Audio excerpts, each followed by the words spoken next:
ਸ਼ਲੋਕ ਮਹਲਾ ਪਹਿਲਾ। ਕੂੜ ਰਾਜਾ ਕੂੜ ਪਰਜਾ ਕੂੜ ਸਭ ਸੰਸਾਰ। ਕੂੜ ਮੰਡਪ ਕੂੜ ਮਾੜੀ ਕੂੜ ਬੈਸਨਹਾਰ। ਕੂੜ ਸੋਇਨਾ ਕੂੜ ਰੂਪਾ ਕੂੜ ਪਹਿਨਨਹਾਰ। ਕੂੜ ਕਾਇਆ ਕੂੜ ਕੱਪੜ ਕੂੜ ਰੂਪ ਅਪਾਰ। ਕੂੜ ਮੀਆਂ ਕੂੜ ਬੀਬੀ ਖੱਪ ਹੋਏ ਖਾਰ।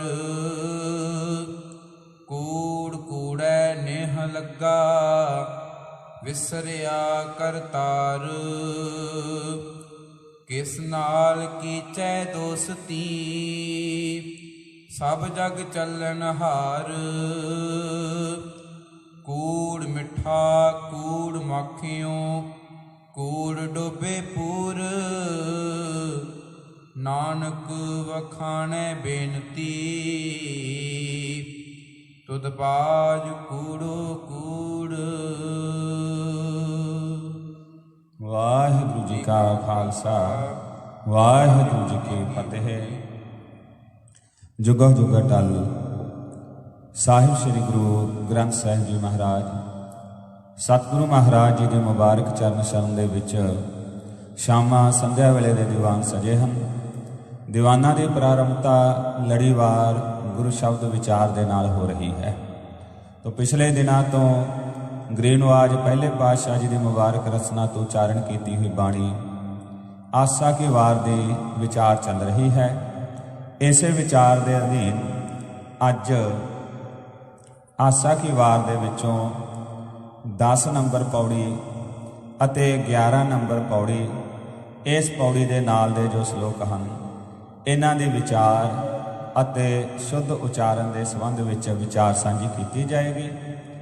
ਸੋ ਸਾਧ ਸੰਗਤ, ਅੱਜ ਦਾ ਸ਼ਲੋਕ ਜੋ 10 ਨੰਬਰ ਪੌੜੀ ਦੇ ਨਾਲ ਪਹਿਲਾ ਸ਼ਲੋਕ ਦਰਜ ਹੈ, ਇਹ ਸ਼ਲੋਕ ਗ੍ਰੀਨਵਾਜ ਪਹਿਲੇ ਪਾਤਸ਼ਾਹ ਜੀ ਦੀ ਰਚਨਾ ਤੋਂ ਉਚਾਰਨ ਕੀਤਾ ਹੋਇਆ ਹੈ ਤੇ ਦੂਸਰਾ ਸ਼ਲੋਕ ਇਸ ਦੇ ਨਾਲ ਦਰਜ ਹੈ, ਉਹ ਵੀ ਪਹਿਲੇ ਪਾਤਸ਼ਾਹ ਜੀ ਦਾ ਉਚਾਰਨ ਕੀਤਾ ਹੈ।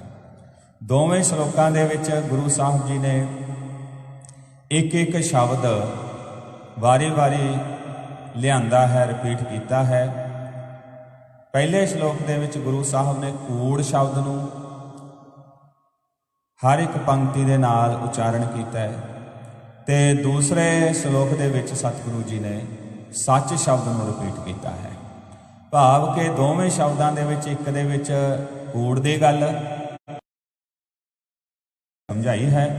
ਸੋ ਆਓ ਪਹਿਲਾਂ ਭਾਈ ਸਾਹਿਬ ਜੀ ਤੋਂ ਆਪਾਂ ਆਰੰਭ ਦੀਆਂ ਪੰਕਤੀਆਂ ਦਾ ਪਾਠ ਸਰਵਣ ਕਰਦੇ ਹਾਂ, ਫਿਰ ਜੋ ਗੁਰੂ ਸਾਹਿਬ ਜੀ ਬਖਸ਼ਿਸ਼ ਕਰ ਰਹੇ ਹਨ ਸ਼ੁੱਧ ਉਚਾਰਨ ਅਤੇ ਵਿਚਾਰ ਸਾਂਝੀ ਕਰਦੇ ਹਾਂ। ਸ਼ਲੋਕ ਮਹਲਾ ਪਹਿਲਾ। ਕੂੜ ਰਾਜਾ ਕੂੜ ਪਰਜਾ ਕੂੜ ਸਭ ਸੰਸਾਰ। ਕੂੜ ਮੰਡਪ ਕੂੜ ਮਾੜੀ ਕੂੜ ਬੈਸਨਹਾਰ। ਤੋ ਸਾਹਿਬ ਮਾਣ ਕਰ ਰਹੇ ਹਨ। ਸ਼ਲੋਕ ਮਹਿਲਾ ਪਹਿਲਾ। ਮਹਿਲੇ ਪਹਿਲੇ ਪਾਤਸ਼ਾਹ ਜੀ ਦੀ ਰਚਨਾ ਤੋਂ ਉਚਾਰਨ ਕੀਤਾ। ਕੂੜ ਸ਼ਬਦ ਕਿਹਦੇ ਲਈ ਵਰਤਿਆ ਜਾਂਦਾ ਹੈ? ਕੂੜ ਸ਼ਬਦ ਇੱਕ ਆਮ ਸ਼ਬਦ ਆਪਾਂ ਇਹ ਵਰਤਦੇ ਹਾਂ। ਕੂੜਾ ਉਹਨੂੰ ਕਿਹਾ ਜਾਂਦਾ ਹੈ ਜੋ ਸੁੱਟ ਪਾਉਣ ਦੇ ਯੋਗ ਹੋਵੇ, ਜਿਹਨੂੰ ਸੁੱਟਿਆ ਜਾਵੇ, ਜੋ ਆਲੇ ਦੁਆਲੇ ਰਹਿੰਦ ਖੂੰਦ ਨਿਕਲਦੀ ਹੈ, ਉਹਨੂੰ ਕੂੜਾ ਕਿਹਾ ਜਾਂਦਾ ਹੈ। ਜੇ ਕੋਈ ਝੂਠ ਬੋਲਦਾ ਹੈ ਉਹਦੇ ਲਈ ਵੀ ਕੂੜ ਜਾਂ ਕੂੜਾ ਸ਼ਬਦ ਗੁਰਬਾਣੀ ਦੇ ਵਿੱਚ ਵਰਤਿਆ। ਪਰ ਇੱਥੇ ਜੋ ਕੂੜ ਦਾ ਅਰਥ ਹੈ ਉਹ ਸਮੁੱਚੇ ਭਾਵ ਦੇ ਵਿੱਚ ਹੈ। ਸਮੁੱਚਾ ਭਾਵ ਕੀ? ਵੀ ਕੂੜ ਦਾ ਇੱਕ ਕੂੜ ਹੁੰਦਾ ਕੀ ਹੈ, ਇਹਨੂੰ ਸਾਰੇ ਰੂਪ ਦੇ ਵਿੱਚ ਗੁਰੂ ਸਾਹਿਬ ਜੀ ਨੇ ਇੱਥੇ ਵਰਣਨ ਕੀਤਾ ਹੈ। ਸੋ ਕੂੜ ਦਾ ਅਰਥ ਹੋ ਗਿਆ ਝੂਠ, ਨਾਸ਼ਵਾਨ, ਭਰਮ, ਇਲਿਊਜ਼ਨ। ਇਹ ਝੂਠ ਦਾ ਕੂੜ ਦਾ ਅਰਥ ਹੋ ਗਿਆ। ਮਨੁੱਖ ਦੇ ਆਲੇ ਦੁਆਲੇ ਇੱਕ ਬੜਾ ਵੱਡਾ ਭਰਮ ਫੈਲਿਆ ਹੋਇਆ ਹੈ, ਬਹੁਤ ਵੱਡਾ ਇਲਿਊਜ਼ਨ ਹੈ ਜਿਸ ਦੇ ਵਿੱਚ ਮਨੁੱਖ ਉਲਝ ਜਾਂਦਾ ਹੈ। ਤੇ ਇਸ ਉਲਝਣ ਦੇ ਸਦਕਾ ਉਹ ਸੱਚ ਨੂੰ ਪਹਿਚਾਨਦਾ ਨਹੀਂ। ਕੂੜ ਦੀ ਹੋਂਦ ਕਿਸ ਚੀਜ਼ ਤੇ ਖੜੀ ਹੈ? ਮੈਂ ਤੇ ਹਉਮੈ ਤੇ ਖੜੀ ਹੈ। ਮੈਂ ਹੀ ਮੈਂ ਨੂੰ ਦੇਖਣ ਕਰਕੇ ਸੱਚ ਨੂੰ ਨਹੀਂ ਸਮਝਦਾ ਤੇ ਇਸ ਕਰਕੇ ਉਹ ਝੂਠ ਦਾ ਇੱਕ ਸੰਸਾਰ ਰਚ ਲੈਂਦਾ ਹੈ। ਆਪ ਸੰਗਤਾਂ ਨੂੰ ਯਾਦ ਹੋਵੇਗਾ, ਪਿਛਲੇ ਦਿਨ ਵਿਚਾਰ ਕੀਤੀ ਸੀ ਜਦੋਂ ਗੁਰੂ ਸਾਹਿਬ ਜੀ ਦਾ ਇੱਕ ਸ਼ਲੋਕ ਆਪਾਂ ਸਾਂਝਾ ਕੀਤਾ ਸੀ, ਸੱਚੇ ਤੇਰੇ ਖੰਡ, ਸੱਚੇ ਬ੍ਰਹਿਮੰਡ, ਸੱਚੇ ਤੇਰੇ ਲੋਕ, ਸੱਚੇ ਆਕਾਰ। ਗੁਰੂ ਸਾਹਿਬ ਜੀ ਨੇ ਸਭ ਕੁਝ ਸੱਚ ਹੀ ਸੱਚ ਵਰਣਨ ਕੀਤਾ ਹੈ। ਪਰ ਜਦੋਂ ਆਮ ਤੌਰ ਤੇ ਗੁਰਬਾਣੀ ਦਾ ਪਾਠ ਕਰਦੇ ਹਾਂ, ਗੁਰੂ ਸਾਹਿਬ ਬਹੁਤ ਥਾਵੇਂ ਵਰਣਨ ਕਰਦੇ ਵੀ ਸਭ ਕੁਝ ਝੂਠ ਹੈ। ਸੱਚ ਕੀ ਹੈ ਤੇ ਝੂਠ ਕੀ ਹੈ? ਸੱਚ ਹੈ ਤੇ ਝੂਠ ਜੋ ਹੈ, ਇਹਦੇ ਸੰਬੰਧ 'ਚ ਵਿਚਾਰ ਕੀਤੀ ਸੀ। ਸੰਗਤਾਂ ਨੂੰ ਯਾਦ ਹੋਵੇਗਾ ਕਿ ਜੋ ਵਾਹਿਗੁਰੂ ਦੀ ਰਚਨਾ ਹੈ ਉਹ ਸੱਚ ਹੈ, ਜੋ ਮਨੁੱਖ ਨੇ ਆਪਣੇ ਮਨ ਤੋਂ ਰਚਨਾ ਕੀਤੀ ਹੋਈ ਹੈ ਝੂਠ ਹੈ। ਹੋਰ ਥੋੜਾ ਡਿਟੇਲ 'ਚ ਸਮਝੀਏ। ਜੋ ਅਕਾਲ ਪੁਰਖ ਵਾਹਿਗੁਰੂ ਨੇ ਰਚਨਾ ਕੀਤੀ ਹੈ, ਸੰਸਾਰ ਨੂੰ ਰਚਿਆ ਹੈ, ਜਗਤ ਨੂੰ ਰਚਿਆ ਹੈ, ਦੁਨੀਆ ਦੀ ਰਚਨਾ, ਸੰਸਾਰ ਦੀ ਰਚਨਾ ਰੱਬ ਦੇ ਵਾਹਿਗੁਰੂ ਦੇ ਅਟੱਲ ਨਿਯਮਾਂ ਦੇ ਵਿੱਚ ਹੋਈ ਹੈ। ਉਹਨੇ ਹੀ ਅਟੱਲ ਨਿਯਮਾਂ ਦੇ ਮੁਤਾਬਕ ਸੰਸਾਰ ਚੱਲ ਰਿਹਾ ਹੈ। ਉਹਨੇ ਅਟੱਲ ਨਿਯਮਾਂ ਦੇ ਮੁਤਾਬਕ ਜਦੋਂ ਸਮਾਂ ਬਣਿਆ, ਇਹ ਦੁਨੀਆ ਲੈ ਵੀ ਹੋ ਸਕਦੀ ਹੈ, ਖਤਮ ਵੀ ਹੋ ਸਕਦੀ ਹੈ। ਤਾਂ ਉਹਨਾਂ ਦੇ ਵਿੱਚ ਉਹਨੇ ਅਟੱਲ ਨਿਯਮਾਂ ਨੂੰ ਸੱਚਾ ਧਰਮ ਵੀ ਕਿਹਾ, ਗੁਰਬਾਣੀ ਦੇ ਵਿੱਚ ਹੁਕਮ ਵੀ ਕਿਹਾ, ਰਜ਼ਾ ਵੀ ਕਿਹਾ। ਇਹਦੇ ਤੋਂ ਇਲਾਵਾ ਇੱਕ ਦੂਸਰਾ ਮਨੁੱਖ ਆਪਣੇ ਤੌਰ ਤੇ ਸੰਸਾਰ ਰਚਦਾ ਹੈ। ਜਿਹੜਾ ਸੰਸਾਰ ਮਨੁੱਖ ਨੇ ਰਚਿਆ ਹੁੰਦਾ, ਉਹਦੀ ਹਉਮੈ ਤੇ ਆਧਾਰਿਤ ਹੁੰਦਾ ਜਾਂ ਅਗਿਆਨਤਾ ਤੇ ਕਹਿ ਲਓ। ਅਗਿਆਨਤਾ ਵੀ ਹਉਮੈ ਕਰਕੇ ਆਉਂਦੀ ਹੈ। ਜਦੋਂ ਦੁਆਇਤ ਆ ਗਈ ਤੇ ਅਗਿਆਨਤਾ ਆ ਗਈ, ਤੋ ਇਸ ਦੇ ਵਿੱਚ ਆ ਕੇ ਮਨੁੱਖ ਇੱਕ ਵੱਖਰੀ ਰਚਨਾ ਰਚ ਲੈਂਦਾ ਹੈ। ਹਰ ਇੱਕ ਇਨਸਾਨ ਨੇ ਆਪੋ ਆਪਣੀ ਵੱਖਰੀ ਰਚਨਾ ਰਚੀ ਹੋਈ ਹੈ ਆਪਣੇ ਮਨ ਦੇ ਅੰਦਰ, ਆਪਣੇ ਖਿਆਲਾਂ ਦੇ ਵਿੱਚ। ਇਨਸਾਨ ਇੱਕ ਇਲੂਜ਼ਨ ਦੇ ਵਿੱਚ, ਇੱਕ ਭਰਮ ਦੇ ਵਿੱਚ ਜਿਉਂਦਾ ਹੈ। ਉਹ ਭਰਮਾਂ ਦੀ ਜਿਹੜੀ ਰਚਨਾ ਹੈ, ਉਹਦੇ ਵਿੱਚ ਹੀ ਤੁਸੀਂ ਦੇਖੋ, ਇਨਸਾਨ ਨੇ ਆਲਾ ਦੁਆਲਾ ਜਿੰਨਾ ਵੀ ਕੁਝ ਬਣਾਇਆ ਹੋਇਆ, ਬਹੁਤ ਚੀਜ਼ਾਂ ਮੰਨ ਲਈਆਂ ਵੀ ਇਹ ਇੱਦਾਂ ਹੁੰਦਾ ਹੈ। ਹਾਲਾਂਕਿ ਉਹ ਉੱਦਾਂ ਹੋਵੇ ਨਾ ਹੋਵੇ, ਪਰ ਮੰਨ ਲਈਆਂ। ਤੇ ਇੰਨੀਆਂ ਕੁ ਮੰਨ ਲਈਆਂ, ਪੀੜ੍ਹੀ ਦਰ ਪੀੜ੍ਹੀ, ਪੀੜ੍ਹੀ ਦਰ ਪੀੜ੍ਹੀ ਮੰਨਦੇ ਉਹ ਸਾਡੇ ਅੰਦਰ ਜ਼ਿਹਨ ਵਿੱਚ, ਸਾਡੇ DNA ਦੇ ਵਿੱਚ ਬੈਠ ਗਈਆਂ ਉਹ ਚੀਜ਼ਾਂ। ਤੇ ਹੁਣ ਉਹ ਜੇ ਉਹਨਾਂ ਦੀ ਕੋਈ ਸਹੀ ਸਾਨੂੰ ਸਮਝ ਦੇਣ ਦੀ ਕੋਸ਼ਿਸ਼ ਕਰਦਾ, ਆਪਾਂ ਸਮਝਦੇ ਇੱਦਾਂ ਕਿੱਦਾਂ ਹੋ ਸਕਦਾ ਹੈ। ਤਾਂ ਗੁਰੂ ਨਾਨਕ ਦੇਵ ਮਹਾਰਾਜ ਜੀ ਇਹ ਸ਼ਲੋਕ ਦੇ ਵਿੱਚ ਦੱਸ ਰਹੇ ਨੇ ਕਿ ਹੇ ਮਨੁੱਖ, ਤੂੰ ਇੱਕ ਬੜੇ ਵੱਡੇ ਭਰਮ ਵਿੱਚ ਹੈ। ਉਹ ਭਰਮ ਤੈਨੂੰ ਸਮਝ ਨਹੀਂ ਆ ਰਿਹਾ। ਜਿੰਨਾ ਵੀ ਕੁਝ ਤੇਰੇ ਆਲੇ ਦੁਆਲੇ ਵਰਤ ਰਿਹਾ, ਇੱਕ ਕੂੜ ਦਾ ਪਸਾਰ ਹੈ, ਇੱਕ ਬੜਾ ਵੱਡਾ ਭਰਮ ਹੈ ਜਿਸ ਤੋਂ ਉੱਡ ਲਿਆ। ਸ਼ੁਰੂਆਤ ਕਿੱਥੋਂ ਕੀਤੀ ਹੈ? ਕੂੜ ਰਾਜਾ, ਕੂੜ ਪਰਜਾ, ਕੂੜ ਸਭ ਸੰਸਾਰ। ਇੱਕ ਬੜਾ ਵੱਡਾ ਭਰਮ ਹੈ ਕਿ ਇੱਕ ਰਾਜਾ ਹੁੰਦਾ ਤੇ ਇੱਕ ਪਰਜਾ ਹੁੰਦੀ ਹੈ। ਇਹ ਹੁਣ ਦੇਖੋ, ਸੈਂਕੜੇ ਹਜ਼ਾਰਾਂ ਸਾਲ ਦਾ ਇਤਿਹਾਸ ਮਨੁੱਖ ਦਾ ਹੀ ਕਹਿੰਦਾ ਵੀ ਰਾਜੇ ਹੁੰਦੇ ਆਏ ਹੈ, ਪਰਜਾ ਹੁੰਦੀ ਆਈ ਹੈ। ਹਾਲਾਂਕਿ ਮਨੁੱਖ ਹੋਣ ਦੇ ਨਾਤੇ ਸਾਰੇ ਬਰਾਬਰ ਨੇ।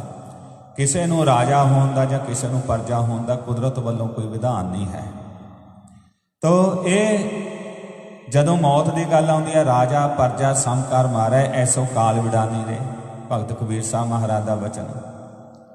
ਤੋ ਉਹਦੇ ਨੇਮ ਦੇ ਮੁਤਾਬਕ ਸਾਰਿਆਂ ਨਾਲ ਇੱਕੋ ਹੀ, ਜਨਮ ਲੈਣ ਦਾ ਤਰੀਕਾ ਉਹੀ, ਰੋਟੀ ਭੁੱਖ ਲੱਗਣੀ, ਪ੍ਰਸ਼ਾਦਾ ਪਾਣੀ ਛਕਣਾ ਉਹ ਵੀ ਉਹੀ ਤਰੀਕਾ, ਸਰੀਰ ਦੇ ਵਧਣ ਫੁੱਲਣ ਦਾ ਤਰੀਕਾ ਵੀ ਉਹੀ, ਤੇ ਅਖੀਰ ਸੰਸਾਰ ਤੋਂ ਜਾਣ ਦਾ ਤਰੀਕਾ ਵੀ ਉਹੀ ਹੈ। ਪਰ ਇਹ ਇੱਕ ਮੰਨ ਲਿਆ ਗਿਆ ਵੀ ਇਹ ਰਾਜਾ ਹੈ, ਇਹ ਪਰਜਾ ਹੈ। ਹੁਣ ਇਹਦੇ ਵਿੱਚ ਸਾਰੇ ਸੰਸਾਰ ਜਦੋਂ ਇੱਕ ਵਾਰੀ ਵੱਖਰੀ ਵੱਖਰੀ ਕੈਟਾਗਰੀ ਬਣ ਗਈ, ਤੇ ਉਹਦੇ ਨਾਲ ਫਿਰ ਕਈ ਤਰ੍ਹਾਂ ਦੇ ਊਚ ਨੀਚ, ਕਈ ਤਰ੍ਹਾਂ ਦੀ ਡਿਸਕ੍ਰਿਮੀਨੇਸ਼ਨ ਇੱਕ ਦੂਜੇ ਦੇ ਨਾਲ ਹੋਣੀ ਸ਼ੁਰੂ ਹੋ ਜਾਂਦੀ ਹੈ। ਤੇ ਮਨੁੱਖ ਉਹ ਚੀਜ਼ਾਂ ਮੰਨਣ ਲੱਗ ਜਾਂਦਾ ਕਿ ਹਾਂ ਉਹ ਤਾਂ ਕਰ ਸਕਦਾ ਕਿਉਂਕਿ ਉਹ ਰਾਜਾ ਹੈ, ਸਾਨੂੰ ਇਹ ਸਹਿਣਾ ਪਏਗਾ ਕਿਉਂਕਿ ਅਸੀਂ ਪਰਜਾ ਹਾਂ। ਦੇਖਿਆ, ਝੂਠ ਦਾ ਸੰਸਾਰ ਬਣਨ ਲੱਗ ਪਿਆ। ਇਸੇ ਕਰਕੇ ਗੁਰਬਾਣੀ ਕੀ ਕਹਿੰਦੀ ਹੈ? ਕੋ ਹਰ ਸਮਾਨ ਨਹੀਂ ਰਾਜਾ। ਰਾਜਾ ਹੈ ਤਾਂ ਪਰਮਾਤਮਾ ਹੈ, ਅਕਾਲ ਪੁਰਖ ਹੈ, ਜਿਸ ਦੇ ਨਿਯਮਾਂ ਵਿੱਚ ਕੋਈ ਡਿਸਕ੍ਰਿਮੀਨੇਸ਼ਨ ਨਹੀਂ ਹੈ, ਕੋਈ ਵਿਤਕਰਾ ਨਹੀਂ ਹੈ। ਇੱਥੋਂ ਪਤਾ ਲੱਗਦਾ ਵੀ ਸੱਚ ਕੀ ਚੀਜ਼ ਹੈ ਤੇ ਕੂੜ ਕੀ ਚੀਜ਼ ਹੈ। ਹੁਣ ਅਸੀਂ ਕਿੰਨਾ ਕੁ ਕੁਝ ਮੰਨ ਲਿਆ, ਗੁਰੂ ਸਾਹਿਬ ਲਿਸਟ ਬਣਾ ਦਿੰਦੇ ਨੇ, ਕਹਿੰਦੇ ਦੇਖ ਲਓ, ਹੁਣ ਝਾਤੀ ਮਾਰ ਲਓ, ਸੁਚੇਤ ਹੋ ਜਾਓ। ਕੂੜ ਰਾਜਾ, ਕੂੜ ਪਰਜਾ, ਕੂੜ ਸਭ ਸੰਸਾਰ। ਸਾਰਾ ਹੀ ਸੰਸਾਰ ਇਹਨਾਂ ਕੂੜ ਦੀਆਂ ਗੱਲਾਂ ਨੂੰ, ਇਹ ਝੂਠ ਨੂੰ, ਇਸ ਇਲੂਜ਼ਨ ਨੂੰ ਮੰਨਣ ਕਰਕੇ, ਇਹਦੇ ਵਿੱਚ ਹੋਣ ਕਰਕੇ ਇਹ ਚੀਜ਼ਾਂ ਨੂੰ ਮੰਨ ਬੈਠਿਆ ਹੈ ਤੇ ਸਾਰੇ ਕੂੜ 'ਚ ਉਲਝ ਗਏ ਹਨ। कूड़ मंडप कूड़ माड़ी कूड़ वैसनहार।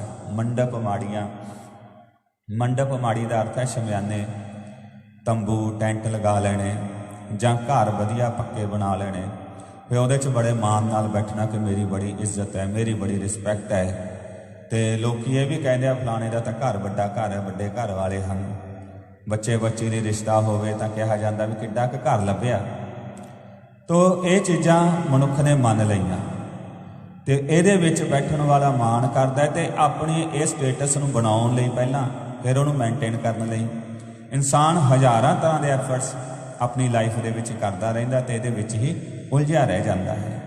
तो यह भी एक बहुत वड्डा भुलेखा है जो मान लिया गया, जो चल रहा है ते जिस दे विच संसार दे जीव उलझे होए हन।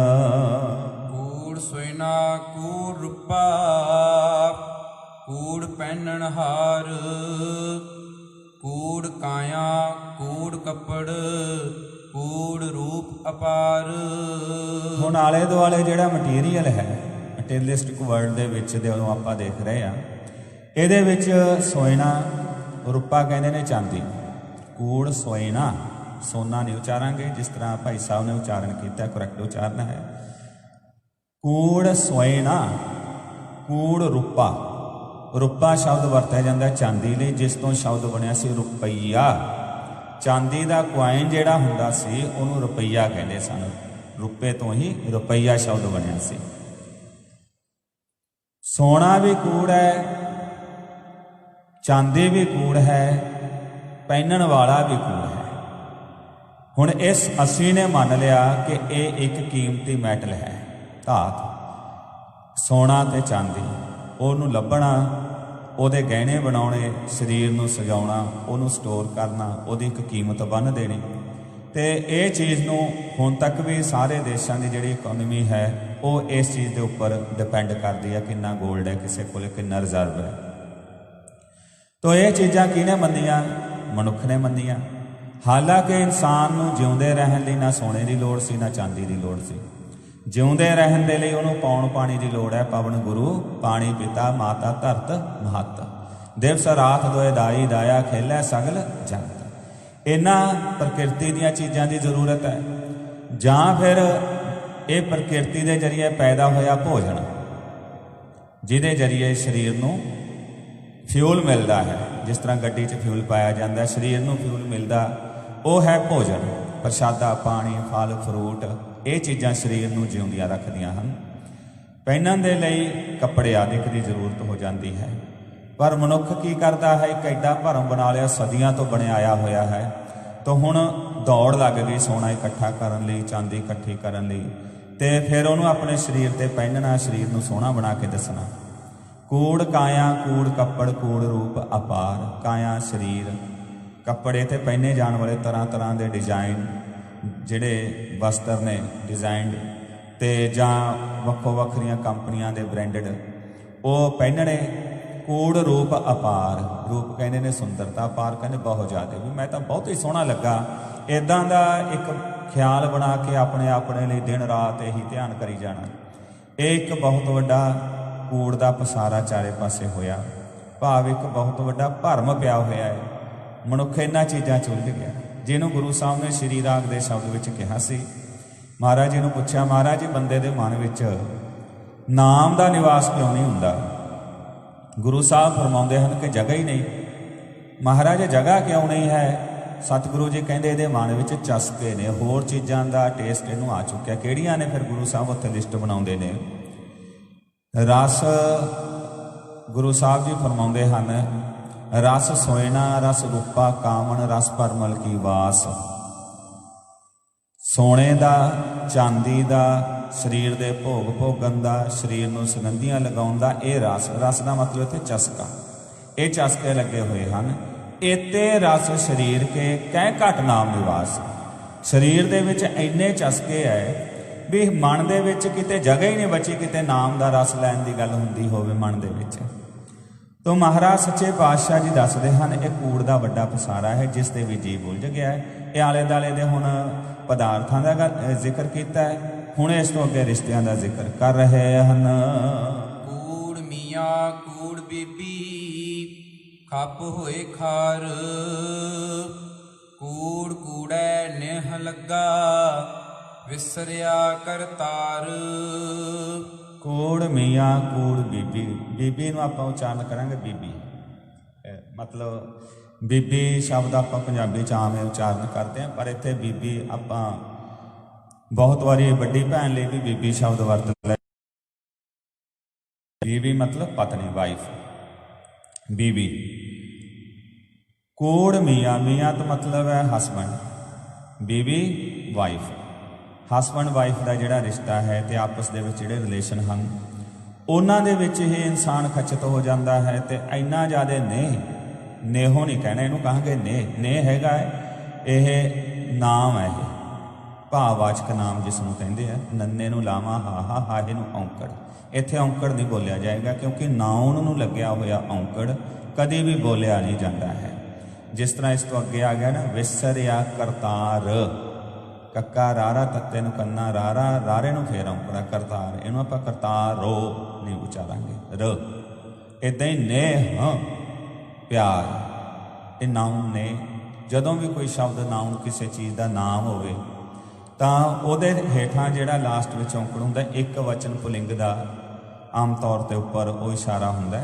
ਕਰਤਾਰ ਮਤਲਬ ਇੱਕ ਹੈ ਨਾ ਕਰਤਾਰ ਕਰਤਾ ਸਾਰਿਆਂ ਨੂੰ ਬਣਾਉਣ ਵਾਲਾ ਇੱਦਾਂ ਨੇਹ ਪਿਆਰ ਵੀ ਇੱਕ ਆ ਪਤਨੀ ਦੇ ਨਾਲ ਪਤੀ ਦੇ ਨਾਲ ਜਿਹੜਾ ਪਿਆਰ ਹੈ ਇੱਕੋ ਪਿਆਰ ਤਾਂ ਇੱਕੋ ਹੀ ਆ ਹੁਣ ਬਹੁਤੇ ਪਿਆਰ ਤਾਂ ਹੁੰਦੇ ਨਹੀਂ ਤਾਂ ਪਿਆਰ ਦੀ ਭਾਵਨਾ ਜਿਹੜੀ ਇੱਕ ਭਾਵਨਾ ਉਹਨੂੰ ਇੱਥੇ ਗੁਰੂ ਸਾਹਿਬ ਦੱਸ ਰਹੇ ਨੇ ਤੋ ਇੱਦਾਂ ਆਪ ਜੀ ਫਰਮਾ ਰਹੇ ਹਨ ਇਹ ਵੀ ਇੱਕ ਬੜਾ ਵੱਡਾ ਭਰਮ ਜੀਵ ਦੇ ਆਲੇ ਦੁਆਲੇ ਬਣਿਆ ਹੋਇਆ ਹੈ ਦਿਨ ਰਾਤ ਹੀ ਆਪਣੇ ਪਰਿਵਾਰ ਤੱਕ ਸੀਮਤ ਹੋ ਕੇ ਹੀ ਇਹ ਉਹਦੀਆਂ ਲੋੜਾਂ ਪੂਰੀਆਂ ਕਰਨ ਵਿੱਚ ਉਲਝਿਆ ਰਹਿੰਦਾ ਹੈ ਕਿਸ ਨਾਲ ਕੀਚੈ ਦੋਸਤੀ ਸਭ ਜਗ ਚੱਲਣ ਹਾਰ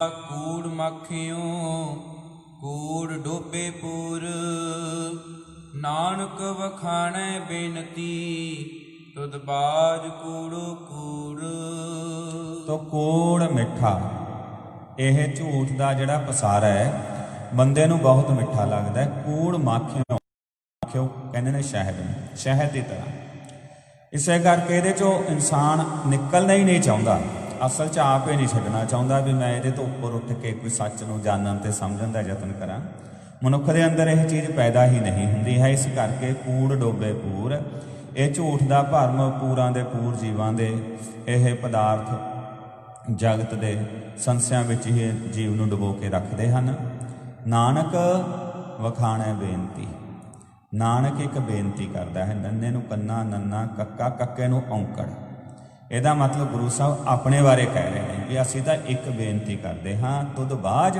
ਕੂੜੋ ਕੂੜ ਤੇਰੇ ਤੋਂ ਬਗੈਰ ਸਭ ਕੁਝ ਝੂਠ ਹੀ ਝੂਠ ਹੈ ਭਰਮ ਭੁਲੇਖਾ ਹੈ ਜਦੋਂ ਤੱਕ ਕੋਈ ਤੈਨੂੰ ਸਮਝਣ ਦਾ ਯਤਨ ਨਹੀਂ ਕਰਦਾ ਮਹਿਲਾ ਪਹਿਲਾ ਸੱਚ ਤਾਂ ਪਰ ਜਾਣੀਐ ਜਾ ਹਿਰਦੈ ਸੱਚਾ ਹੋਏ ਕੂੜ ਕੀ ਮਲ ਉਤਰੈ ਤਨ ਕਰੇ ਹੱਛਾ ਧੋਏ ਹਾਂਜੀ ਹੁਣ ਇੱਥੇ ਦੋ ਪੰਕਤੀਆਂ ਦਾ ਗੁਰੂ ਸਾਹਿਬ ਜੁੱਟ ਬਣਾ ਕੇ ਗੱਲ ਦੱਸ ਰਹੇ ਨੇ ਵੀ ਸੱਚ ਫਿਰ ਕੀ ਹੈ ਕਿਵੇਂ ਜਾਣਿਆ ਜਾ ਸਕਦਾ ਉਹਦੇ ਬਾਰੇ ਹੁਣ ਗੁਰੂ ਸਾਹਿਬ ਜੀ ਇੱਥੇ ਦੱਸ ਰਹੇ ਨੇ ਵੀ ਸੱਚ ਨੂੰ ਤਾਂ ਜਾਣਿਆ ਜਾ ਸਕਦਾ ਜੇ ਹਿਰਦਾ ਸੱਚਾ ਹੋਵੇ ਹਿਰਦਾ ਦੁਲਾਵਾਂ ਦੇ ਨਾਲ ਉਚਾਰਾਂਗੇ ਨਾ ਸੱਚ ਨੂੰ ਤਦੋਂ ਹੀ ਜਾਣਿਆ ਜਾ ਸਕਦਾ ਹੈ ਤਾਂ ਸ਼ਬਦ ਹੁਣ ਇੱਥੇ ਵਾਰੀ ਉਚਾਰਨ ਹੋਵੇਗਾ ਤਾਂ ਬਿੰਦੀ ਲਗਾ ਕੇ ਹੀ ਉਚਾਰਨ ਹੋਵੇਗਾ ਨਾਸਕੀ ਉਚਾਰਨ ਹੀ ਹੋਵੇਗਾ ਇਸ ਦਾ ਤਾਂ ਨਹੀਂ ਕਹਾਂਗੇ ਨਾ ਤਾਂ ਤੱਤਾ ਤੱਤੇ ਨੂੰ ਕੰਨਾ ਉੱਤੇ ਬਿੰਦੀ ਦੀ ਆਵਾਜ਼ ਆਵੇ ਨਾਸਕੀ ਉਚਾਰਨ ਹੋਵੇ ਤਾਂ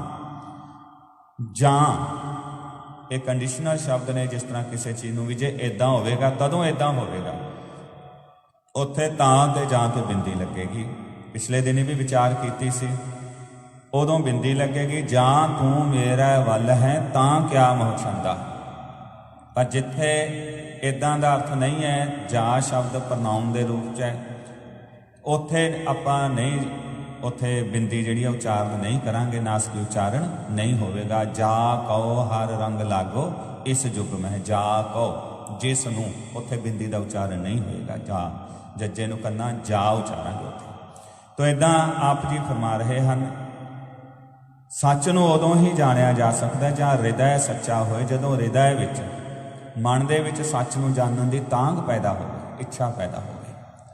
ਜਦੋਂ ਇਹ ਇੱਛਾ ਪੈਦਾ ਹੋ ਜਾਂਦੀ ਹੈ, ਕੂੜ ਕੀ ਮਲ ਉਤਰੈ ਤਨ ਕਰੇ ਹੱਛਾ ਧੋਏ। ਜੀਵ ਜਿਵੇਂ ਆਪਣੇ ਸਰੀਰ ਨੂੰ, ਬੋਡੀ ਨੂੰ ਧੋ ਕੇ ਇਸ਼ਨਾਨ ਕਰਕੇ ਹੱਛਾ ਚੰਗਾ ਹੋ ਜਾਂਦਾ ਤੇ ਸਰੀਰ ਹੌਲਾ ਹੋ ਜਾਂਦਾ, ਮੈਲ ਜੀ ਲਹਿ ਜਾਂਦੀ ਹੈ, ਇੱਦਾਂ ਹੀ ਜਦੋਂ ਸੱਚ ਨੂੰ ਜਾਣਨ ਦੀ ਇੱਛਾ ਹੋਵੇ, ਫਿਰ ਮਨ ਦੇ ਉੱਪਰ ਜਿਹੜੀ ਇਹ ਝੂਠ ਦੀ ਮੈਲ ਚੜੀ ਹੋਈ ਹੈ, ਇਹ ਲਹਿ ਜਾਂਦੀ ਹੈ ਤੇ ਜੀਵ ਇਸ ਪਾਸੇ ਨੂੰ ਚੱਲ ਪੈਂਦਾ ਹੈ। ਸੱਚ ਤਾਂ ਪਰ ਜਾਣੀਐ ਜਾਂ ਸੱਚ ਧਰੇ ਪਿਆਰ, ਨਾਉ ਸੁਨ ਮਨ ਰਹਸੀਐ ਤਾਂ ਪਾਏ ਮੋਖ ਦੁਆਰ। ਸੱਚ ਨੂੰ ਉਦੋਂ ਹੀ ਜਾਣਿਆ ਜਾ ਸਕਦਾ ਹੈ ਜਾਂ ਸੱਚ ਧਰੇ ਪਿਆਰ। ਸੱਸਾ ਚੱਚਾ ਸੱਚ, ਚੱਚੇ ਨੂੰ ਸਿਹਾਰੀ ਹੈ। ਪਹਿਲਾਂ ਸੱਚ ਸ਼ਬਦ ਆਇਆ ਇੱਕ ਵਚਨ ਪੁਲਿੰਗ ਲਈ, ਤੇ ਇੱਥੇ ਸੱਸਾ ਚੱਚਾ ਚੱਚੇ ਨੂੰ ਸਿਹਾਰੀ। ਸਿਹਾਰੀ ਦਾ ਅਰਥ ਹੁੰਦਾ ਸੰਬੰਧਕੀ। ਸੱਚ ਵਿੱਚ, ਜਦੋਂ ਸੱਚ ਦੇ ਵਿੱਚ ਪਿਆਰ ਰੱਖੇ, ਜਿਹੋ ਜਿਹਾ ਪਿਆਰ ਕੂੜ ਵਿੱਚ ਰੱਖਿਆ ਹੋਇਆ ਨਾ, ਹੁਣ ਵੀ ਮੈਂ ਇਹਨੂੰ ਜਾਣ ਲਵਾਂ, ਇਹਨੂੰ ਇਕੱਠਾ ਕਰ ਲਵਾਂ, ਇੱਦਾਂ ਹੀ ਕਿਤੇ ਸੱਚ 'ਚ ਪਿਆਰ ਰੱਖ ਲੈ ਤਾਂ ਫਿਰ ਮਹਾਰਾਜ ਜੀ ਫਰਮਾਉਂਦੇ ਨੇ, ਫਿਰ ਮਨ ਦੇ ਵਿੱਚ ਚੜ੍ਹਦੀ ਕਲਾ ਆਉਂਦੀ ਹੈ ਤੇ ਕੂੜ ਤੋਂ ਬਚਨ ਦਾ, ਮੁਕਤੀ ਦਾ ਦਰਵਾਜ਼ਾ ਦਿਸਣ ਲੱਗ ਜਾਂਦਾ ਹੈ। ਸੱਚ ਤਾਂ ਪਰ ਜਾਣੀਐ ਜਾਂ ਜੁਗਤ ਜਾਣੈ ਜੀਓ, ਧਰਤ ਕਾਇਆ ਸਾਧਕੈ ਵਿੱਚ ਦੇ ਕਰਤਾ ਬੀਓ। ਤੋ ਸੱਚ ਨੂੰ ਤਦੋਂ ਹੀ ਜਾਣਿਆ ਜਾ ਸਕਦਾ ਜਦੋਂ ਜੁਗਤੀ ਨੂੰ ਸਮਝੇ ਵੀ ਕੀ ਮੈਥਡ ਹੈ, ਕੀ ਤਰੀਕਾ ਹੈ। ਕਿਸੇ ਵੀ ਕੰਮ ਨੂੰ ਕਰਨ ਦਾ ਇੱਕ ਮੈਥਡ ਹੈ, ਇੱਕ ਤਰੀਕਾ ਹੈ। ਜੇ ਉਸ ਤਰੀਕੇ ਦੇ ਜ਼ਰੀਏ ਕੀਤਾ ਜਾਏ ਤੇ ਸੌਖਿਆ ਹੋ ਜਾਂਦਾ ਹੈ, ਜੇ ਉਹ ਤਰੀਕਾ ਸਹੀ ਨਾ ਵਰਤਿਆ ਜਾਏ ਤੇ ਕੰਮ ਉਲਝ ਜਾਂਦਾ ਹੈ। ਇੱਦਾਂ ਹੀ ਸੱਚ ਨੂੰ ਜਾਣਨ ਲਈ ਜੁਗਤੀ ਸਮਝੇ, ਤਰੀਕਾ ਸਮਝੇ, ਤੇ ਇਹ ਜੇ ਚੀਜ਼ ਨੂੰ ਸਮਝ ਲੈਂਦਾ ਹੈ, ਫਿਰ ਇਹਨੂੰ ਪਤਾ ਲੱਗ ਜਾਂਦਾ ਵੀ ਸਰੀਰ ਮੇਰਾ ਇੱਕ ਧਰਤੀ ਦੀ ਤਰ੍ਹਾਂ ਹੈ। ਇਹਦੇ ਵਿੱਚ ਜਦੋਂ ਮੈਂ ਨਾਮ ਦਾ ਬੀਜ ਬੀਜਾਂ, ਮਾਲਕ ਦੀ, ਸੱਚ ਦੀ ਸਿਫਤ ਸਲਾਹ ਦਾ ਬੀਜ ਬੀਜਾਂ, ਤਾਂ ਫਿਰ ਮੈਨੂੰ ਸਮਝ ਆ ਸਕਦੀ ਕੁਝ। ਜਿਵੇਂ ਮਨੁੱਖ ਸਰੀਰ ਮਤਲਬ ਮਨੁੱਖਾ ਜੀਵਨ, ਇਹ ਮਨੁੱਖਾ ਜੀਵਨ ਦੇ ਵਿੱਚ ਮਨੁੱਖ ਮਾਇਆ ਦੀ ਸਿਫਤ ਦਾ ਬੀਜ ਤੇ ਬੀਜਦਾ। ਇਹ ਗੱਲ ਹਰ ਇੱਕ ਨੂੰ ਪਤਾ, ਈਵਨ ਛੋਟੇ ਜਿਹੇ ਬੱਚੇ ਨੂੰ ਵੀ ਪਤਾ ਵੀ ਇਹ ਪੈਸੇ ਹੈ, ਨੋਟ ਹੈ, ਇਹ ਕੰਮ ਆਏਗਾ, ਇਹਦੇ ਜ਼ਰੀਏ ਮੈਂ ਕੋਈ ਚੀਜ਼ ਖਰੀਦ ਸਕਦਾ। ਉਹਨੂੰ ਉਹਦੇ ਬਾਰੇ ਪਤਾ, ਇਹਦੀ ਕੀ ਸਿਫਤ ਹੈ, ਇਹਦੀ ਕੀ ਵਡਿਆਈ ਹੈ, ਉਹਨੂੰ ਪਤਾ ਹੈ। ਹੁਣ ਸਾਡੇ ਕੋਲ ਮੋਬਾਈਲ ਨੇ, ਸਾਨੂੰ ਪਤਾ ਹੈ ਮੋਬਾਈਲ ਦੇ ਕੀ ਫੰਕਸ਼ਨ ਹੈ, ਕੀ ਚੀਜ਼ ਹੈ, ਕੀ ਇਹਦੀ ਯੂਜ਼ਿੰਗ ਹੈ ਲਾਈਫ ਦੇ ਵਿੱਚ। ਹਰ ਇੱਕ ਚੀਜ਼ ਦਾ ਪਤਾ ਹੈ, ਏਸੀ ਕੀ ਹੈ, ਗੱਡੀ ਕੀ ਹੈ, ਉਹਦੀ ਕੀ, ਕਿਸ ਤਰ੍ਹਾਂ ਅਸੀਂ ਉਹਦੇ ਤੋਂ ਆਪਣੇ ਰਿਲੇਸ਼ਨਸ ਦਾ ਵੀ ਸਾਨੂੰ ਬਹੁਤ ਹੱਦ ਤੱਕ, ਸਾਰਾ ਤੇ ਨਹੀਂ ਪਤਾ ਹੁੰਦਾ, ਕਾਫੀ ਹੱਦ ਤੱਕ ਪਤਾ ਹੁੰਦਾ। ਤਾਂ ਜਦੋਂ ਉਹ ਚੀਜ਼ਾਂ ਦੇ ਗੁਣਾਂ ਨੂੰ, ਉਹਨਾਂ ਦੀ ਕੁਆਲਿਟੀਜ਼ ਦਾ ਪਤਾ ਸਾਨੂੰ, ਫਿਰ ਅਸੀਂ ਉਹ ਚੀਜ਼ਾਂ ਨੂੰ ਲੈ ਕੇ ਆਉਣੇ ਆਪਣੀ ਲਾਈਫ ਦੇ ਵਿੱਚ, ਉਹਨੂੰ ਹਿੱਸਾ ਬਣਾਉਣੇ ਆਪਣੀ ਜ਼ਿੰਦਗੀ ਦਾ। ਜਦੋਂ ਉਹ ਚੀਜ਼ ਨੂੰ ਜ਼ਿੰਦਗੀ ਦਾ ਹਿੱਸਾ ਬਣਾਉਂਦੇ ਆ ਤਾਂ ਉਹਦੇ ਨਾਲ ਜੁੜੇ ਹੋਏ ਜਿਹੜੇ ਸੁੱਖ ਨੇ, ਉਹ ਸੁੱਖ ਸਾਡੀ ਜ਼ਿੰਦਗੀ 'ਚ ਆ ਜਾਂਦੇ ਆ, ਤੇ ਜਿਹੜੀਆਂ ਉਹਦੇ ਨਾਲ ਜੁੜੀਆਂ ਹੋਈਆਂ ਸਮੱਸਿਆਵਾਂ ਨੇ ਉਹ ਵੀ ਆ ਜਾਂਦੀਆਂ। ਤਾਂ ਉਹਦੀਆਂ ਕੁਆਲਿਟੀਜ਼ ਦੇਖ ਕੇ ਬੰਦੇ ਨੇ ਆਪਣੇ ਜੀਵਨ ਦਾ ਹਿੱਸਾ ਬਣਾਇਆ। ਇੱਦਾਂ ਹੀ ਮਹਾਰਾਜ ਜੀ ਕਹਿੰਦੇ, ਜਦੋਂ ਰੱਬ ਇੰਨੇ ਗੁਣਾਂ ਦਾ ਮਾਲਕ ਆ, ਉਹ ਕੁਆਲਿਟੀਜ਼ ਨੂੰ ਤੂੰ ਦੇਖ, ਗੁਣਾਂ ਨੂੰ ਦੇਖ ਤੇ ਉਹਨੂੰ ਆਪਣੇ ਜੀਵਨ ਦਾ ਹਿੱਸਾ ਬਣਾ। ਤੇ ਜਦੋਂ ਹਿੱਸਾ ਬਣਾਵੇਂਗਾ ਫਿਰ ਤੈਨੂੰ ਪਤਾ ਲੱਗੇਗਾ ਕਿ ਹਾਂ ਅਸਲ ਚੀਜ਼ ਇਹ ਹੈ, ਫਿਰ ਤੈਨੂੰ ਉਸ ਪਾਸੇ ਨੂੰ ਤੇਰਾ ਝੁਕਾਅ ਹੋਏਗਾ। ਤੇ ਉਹ ਗੁਣ ਉਹਨੂੰ ਜਦੋਂ ਹਿੱਸਾ ਬਣਾਵੇਂਗਾ ਜ਼ਿੰਦਗੀ ਦਾ, ਉਹਦੇ ਨਾਲ ਜਿਹੜੀਆਂ ਬਖਸ਼ਿਸ਼ਾਂ ਨੇ, ਬਲੈਸਿੰਗਸ ਨੇ, ਉਹ ਵੀ ਤੇਰੀ ਜੀਵਨ ਦੇ ਵਿੱਚ ਤੇਰੇ ਨਾਲ ਨਾਲ ਆਉਣ ਲੱਗ ਜਾਣਗੀਆਂ। ਤਾਂ ਇਹੋ ਜਿਹੀ ਜੁਗਤੀ ਨੂੰ ਜਾਣਨ ਲਈ ਜਦੋਂ ਕੋਈ ਚੱਲਦਾ ਹੈ, ਫਿਰ ਉਹ ਸੱਚ ਨੂੰ ਪ੍ਰਾਪਤ ਕਰਨ ਵੱਲ ਨੂੰ ਚੱਲਦਾ ਹੈ। ਸੱਚ ਤਾਂ ਪਰ ਜਾਣੀਐ ਜਾਂ ਸਿੱਖ ਸੱਚੀ ਲੇ, ਦਇਆ ਜਾਣੈ ਜੀ ਕੀ ਕਿਛ ਪੁੰਨ ਦਾਨ ਕਰੇ। ਸੱਚ ਨੂੰ ਤਦੋਂ ਜਾਣਿਆ ਜਾ ਸਕਦਾ ਹੈ ਜਦੋਂ ਗੁਰੂ ਤੋਂ ਸੱਚੀ ਸਿੱਖਿਆ ਪ੍ਰਾਪਤ ਕਰੇ। ਸਿੱਖ ਸ਼ਬਦ ਸਿੱਖ ਲਈ ਵੀ ਆਵੇਗਾ, ਸਿੱਖ ਸ਼ਬਦ ਸਿੱਖਿਆ ਲਈ ਵੀ ਆਵੇਗਾ। ਉਹ ਆਪਾਂ ਪ੍ਰਕਰਨ ਮੁਤਾਬਕ ਦੇਖਣਾ ਹੈ ਕਿ ਕੀ ਅਰਥ ਇਸ ਦੇ ਬਣਦੇ ਹਨ। ਗੁਰੂ ਤੋਂ ਸੱਚੀ ਸਿੱਖਿਆ ਪ੍ਰਾਪਤ ਕਰੇ। ਸੱਸੇ ਨੂੰ ਸਿਹਾਰੀ, ਖੱਖਾ ਸਿੱਖ, ਕੱਖੇ ਨੂੰ ਔਂਕੜ ਨਹੀਂ ਲੱਗਿਆ। ਜੇ ਔਂਕੜ ਲੱਗਿਆ ਹੁੰਦਾ ਫਿਰ ਇੱਕ ਵਚਨ ਪੁਲਿੰਗ ਬਣ ਕੇ ਤੇ ਉਹ ਕਿਸੇ ਪਾਰਟੀਕੂਲਰ ਸਿੱਖ ਲਈ ਗੱਲ ਹੋ ਜਾਣੀ ਸੀਗੀ। ਪਰ ਹੁਣ ਸੱਸੇ ਨੂੰ ਸਿਹਾਰੀ, ਖੱਖਾ ਸਿੱਖ, ਇਹ ਇਸਤਰੀ ਲਿੰਗ ਰੂਪ ਦੇ ਵਿੱਚ ਆ ਜਾਏਗਾ। ਸਿੱਖਿਆ, ਗੁਰੂ ਤੋਂ ਸਿੱਖਿਆ ਲਵੇ, ਜੀਵਾਂ ਦੇ ਉੱਪਰ ਦਇਆ ਕਰੇ ਕਿਉਂਕਿ ਸਾਰੇ ਆਪਣੇ ਵਰਗੇ ਹਨ, ਤੇ ਕਿਛ ਪੁੰਨ ਦਾਨ ਕਰੇ, ਦੁਨੀਆ ਦਾ, ਸਮਾਜ ਦਾ ਕੋਈ ਚੰਗਾ ਕਰਨ ਦਾ ਯਤਨ ਕਰੇ। ਸੱਚ ਤਾਂ ਪਰ ਜਾਣੀਐ ਜਾ ਆਤਮ ਤੀਰਥ ਕਰੇ ਨਿਵਾਸ, ਸਤਿਗੁਰੂ ਨੋ ਪੁੱਛ ਕੇ ਬਹਿ ਰਹਿ ਕਰੇ ਨਿਵਾਸ। ਸੱਚ ਨੂੰ ਤਾਂ ਜਾਣਿਆ ਜਾ ਸਕਦਾ ਹੈ ਜਦੋਂ ਆਤਮਾ ਦੇ ਤੀਰਥ ਤੇ ਵਾਸਾ ਹੋਵੇ। ਧਿਆਨ ਦੇਣਾ ਇਸ ਗੱਲ ਤੇ, ਆਤਮਿਕ ਤੀਰਥ ਤੇ, ਸੁਰਤ ਦੇ ਤਲ ਤੇ, ਧਿਆਨ ਦੇ ਤਲ ਤੇ ਬੰਦਾ ਅੰਦਰ ਜਾ ਕੇ ਆਪਣੇ ਆਪ ਨੂੰ ਸਾਧਨ ਦਾ ਯਤਨ ਕਰੇ। ਦੁਨੀਆ ਦੇ ਤੀਰਥ ਤੇ ਵਾਸਾ ਕਰਨਾ, ਉਹ ਤੇ ਟਾਈਮ ਕੱਢਦਾ ਬੰਦਾ।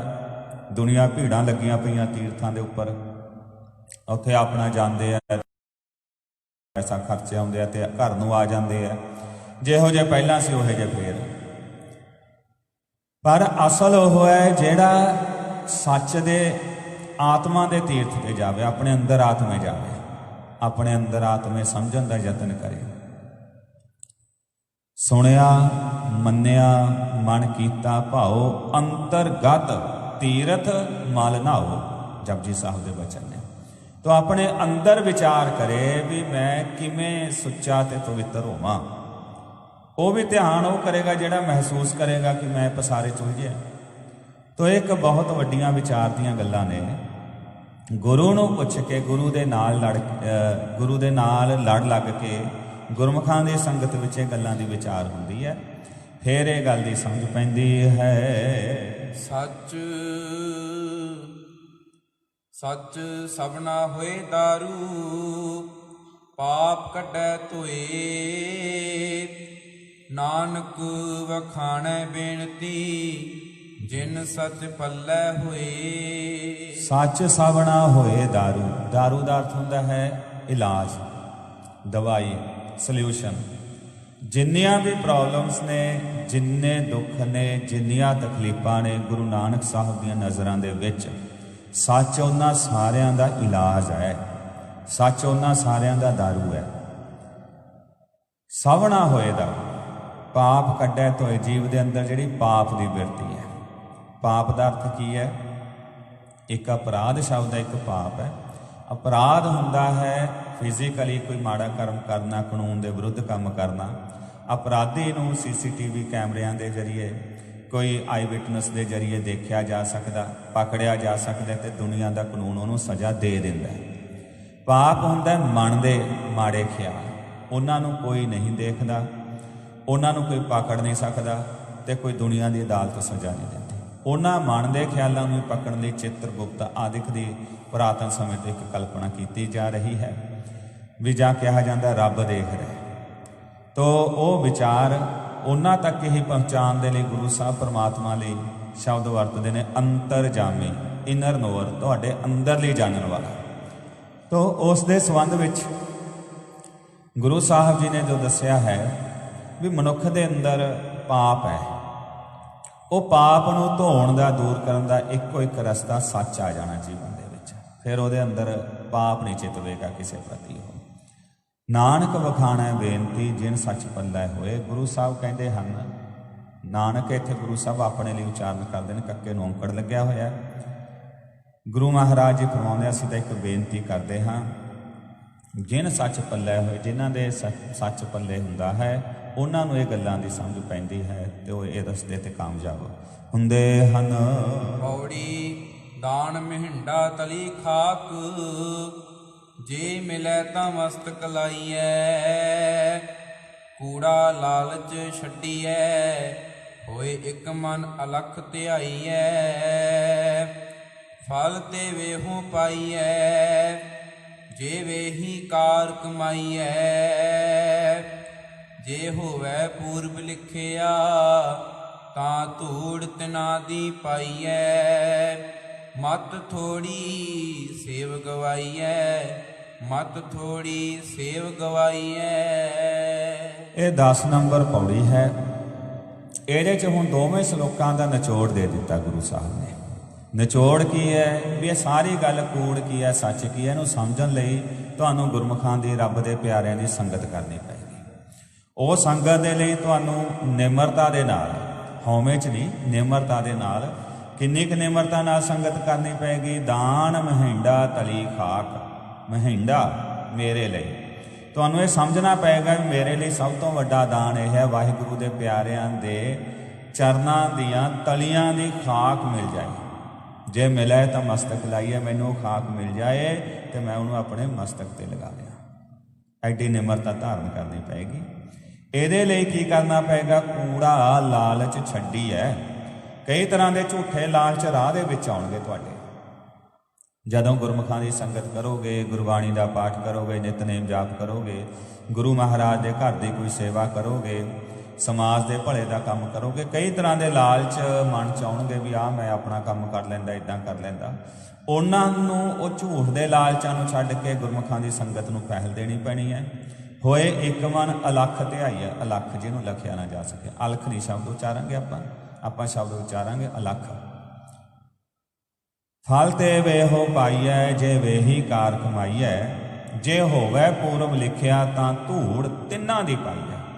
तिन्हां जे पहला लिखिया मतलब तुहाडे संस्कारां च जे चीज़ आ रही होनी, किते माता पिता दादा दादी जी कोई परिवार च कोई संस्कार बनया होएगा, वो तुहाडे जीवन च ये चीज़ लैके आएगी। अदरवाइज बड़ा मुश्किल है। कई बार गुरुद्वारा साहब असीं देखते हैं, चलो हुण तां लॉकडाउन करके संगत नहीं आ रही, पर यह देखने में आउंदा कोई परिवार आउंदे आ, वो साडे कोल आके कहंदे आ बच्चे नूं लैके आउंदे आ, वो कहंदे ने बाबा जी नूं फतेह बुलाओ।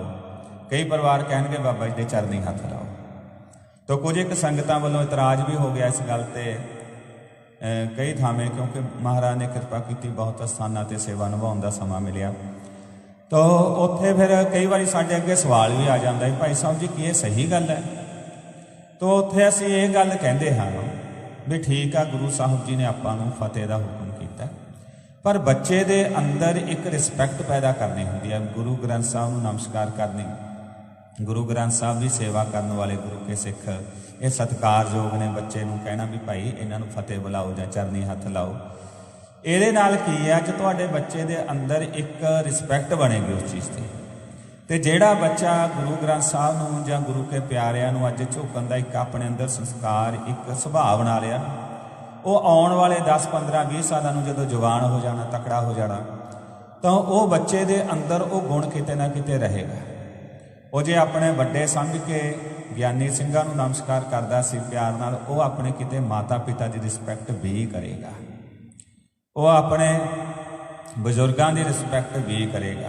पर जिन्हें आके कढ़नी गालां हुंदियां ने, कोई माड़ी बोलना हुंदा है भी असीं तां लओ जी गुरु ग्रंथ साहब नूं मत्था टेकदा, होर कोई कुछ भी नहीं हुंदा, कुछ भी मतलब एक अजीब जी हौमे। सिद्धांत अपना यही है गुरु ग्रंथ साहब नूं मत्था टेकना, पर उहदे नाल एक हौमे चुक लैनी।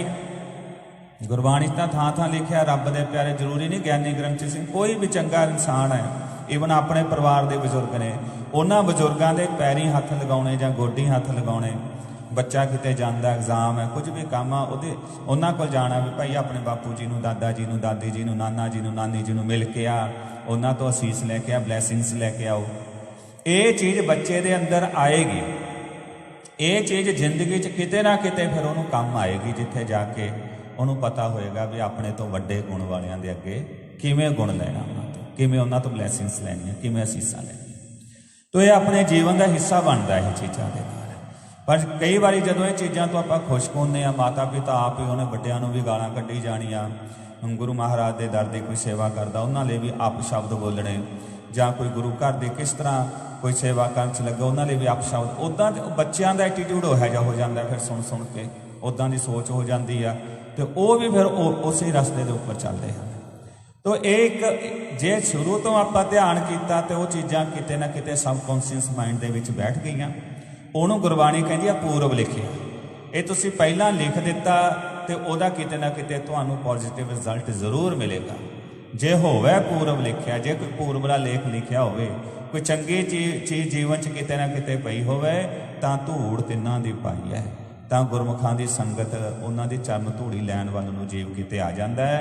मत थोड़ी सेव गवाई है, पर जे थोड़ी मत नाल कोई चलदा है तां वो सेवा गवा लैंदा है, वो लाहा नहीं लै सकदा, वो फिर सच उन्होंने नहीं जानेगा, वो कूड़ च ही उलझिया रहेगा। हुण अगले पौड़ी अते श्लोकां विच भी गुरु साहब इसे वरतारे नूं समझा रहे हन। श्लोक महला पहला,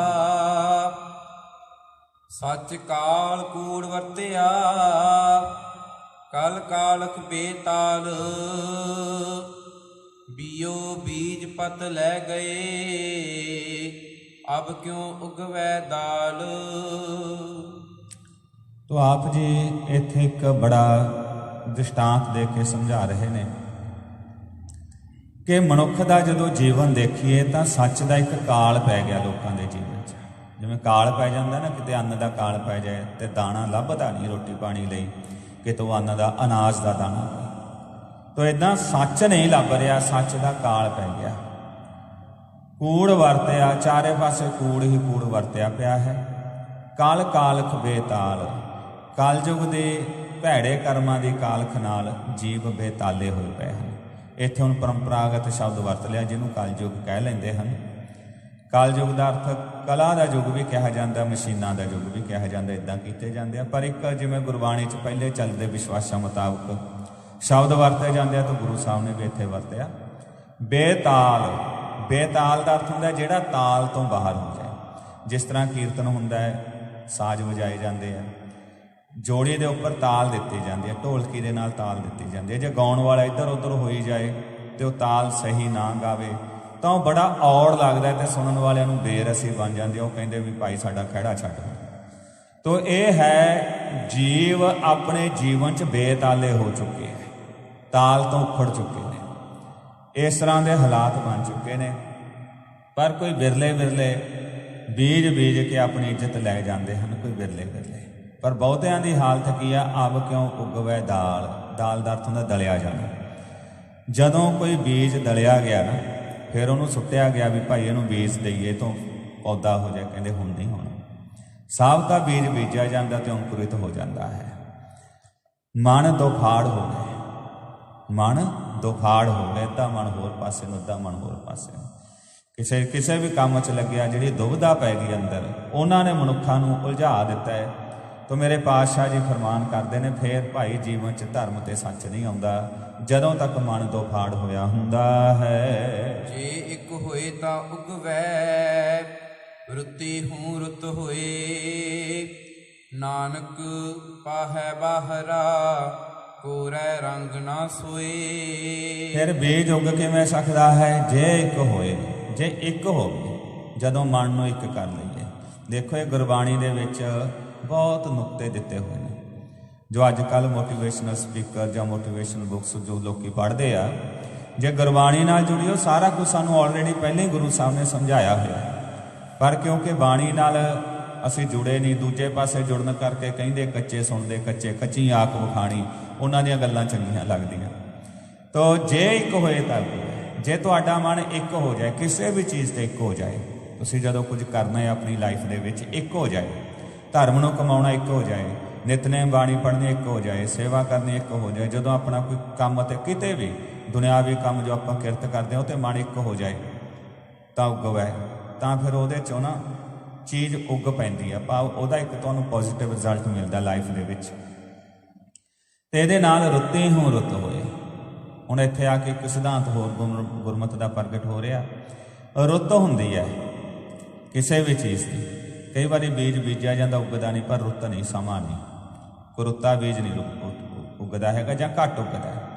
मतलब ये मौका देखना हुंदा भी किस मौके किहड़ी चीज़ सही सी, तो उस मौके मुताबक वो चीज़ का फिर जदों सही तरीके नाल इंजैक्ट की जाती है, बीजी जाती है, जो काम किया जाता तो वह बहुत अच्छा रिजल्ट मिलता है लाइफ के विच।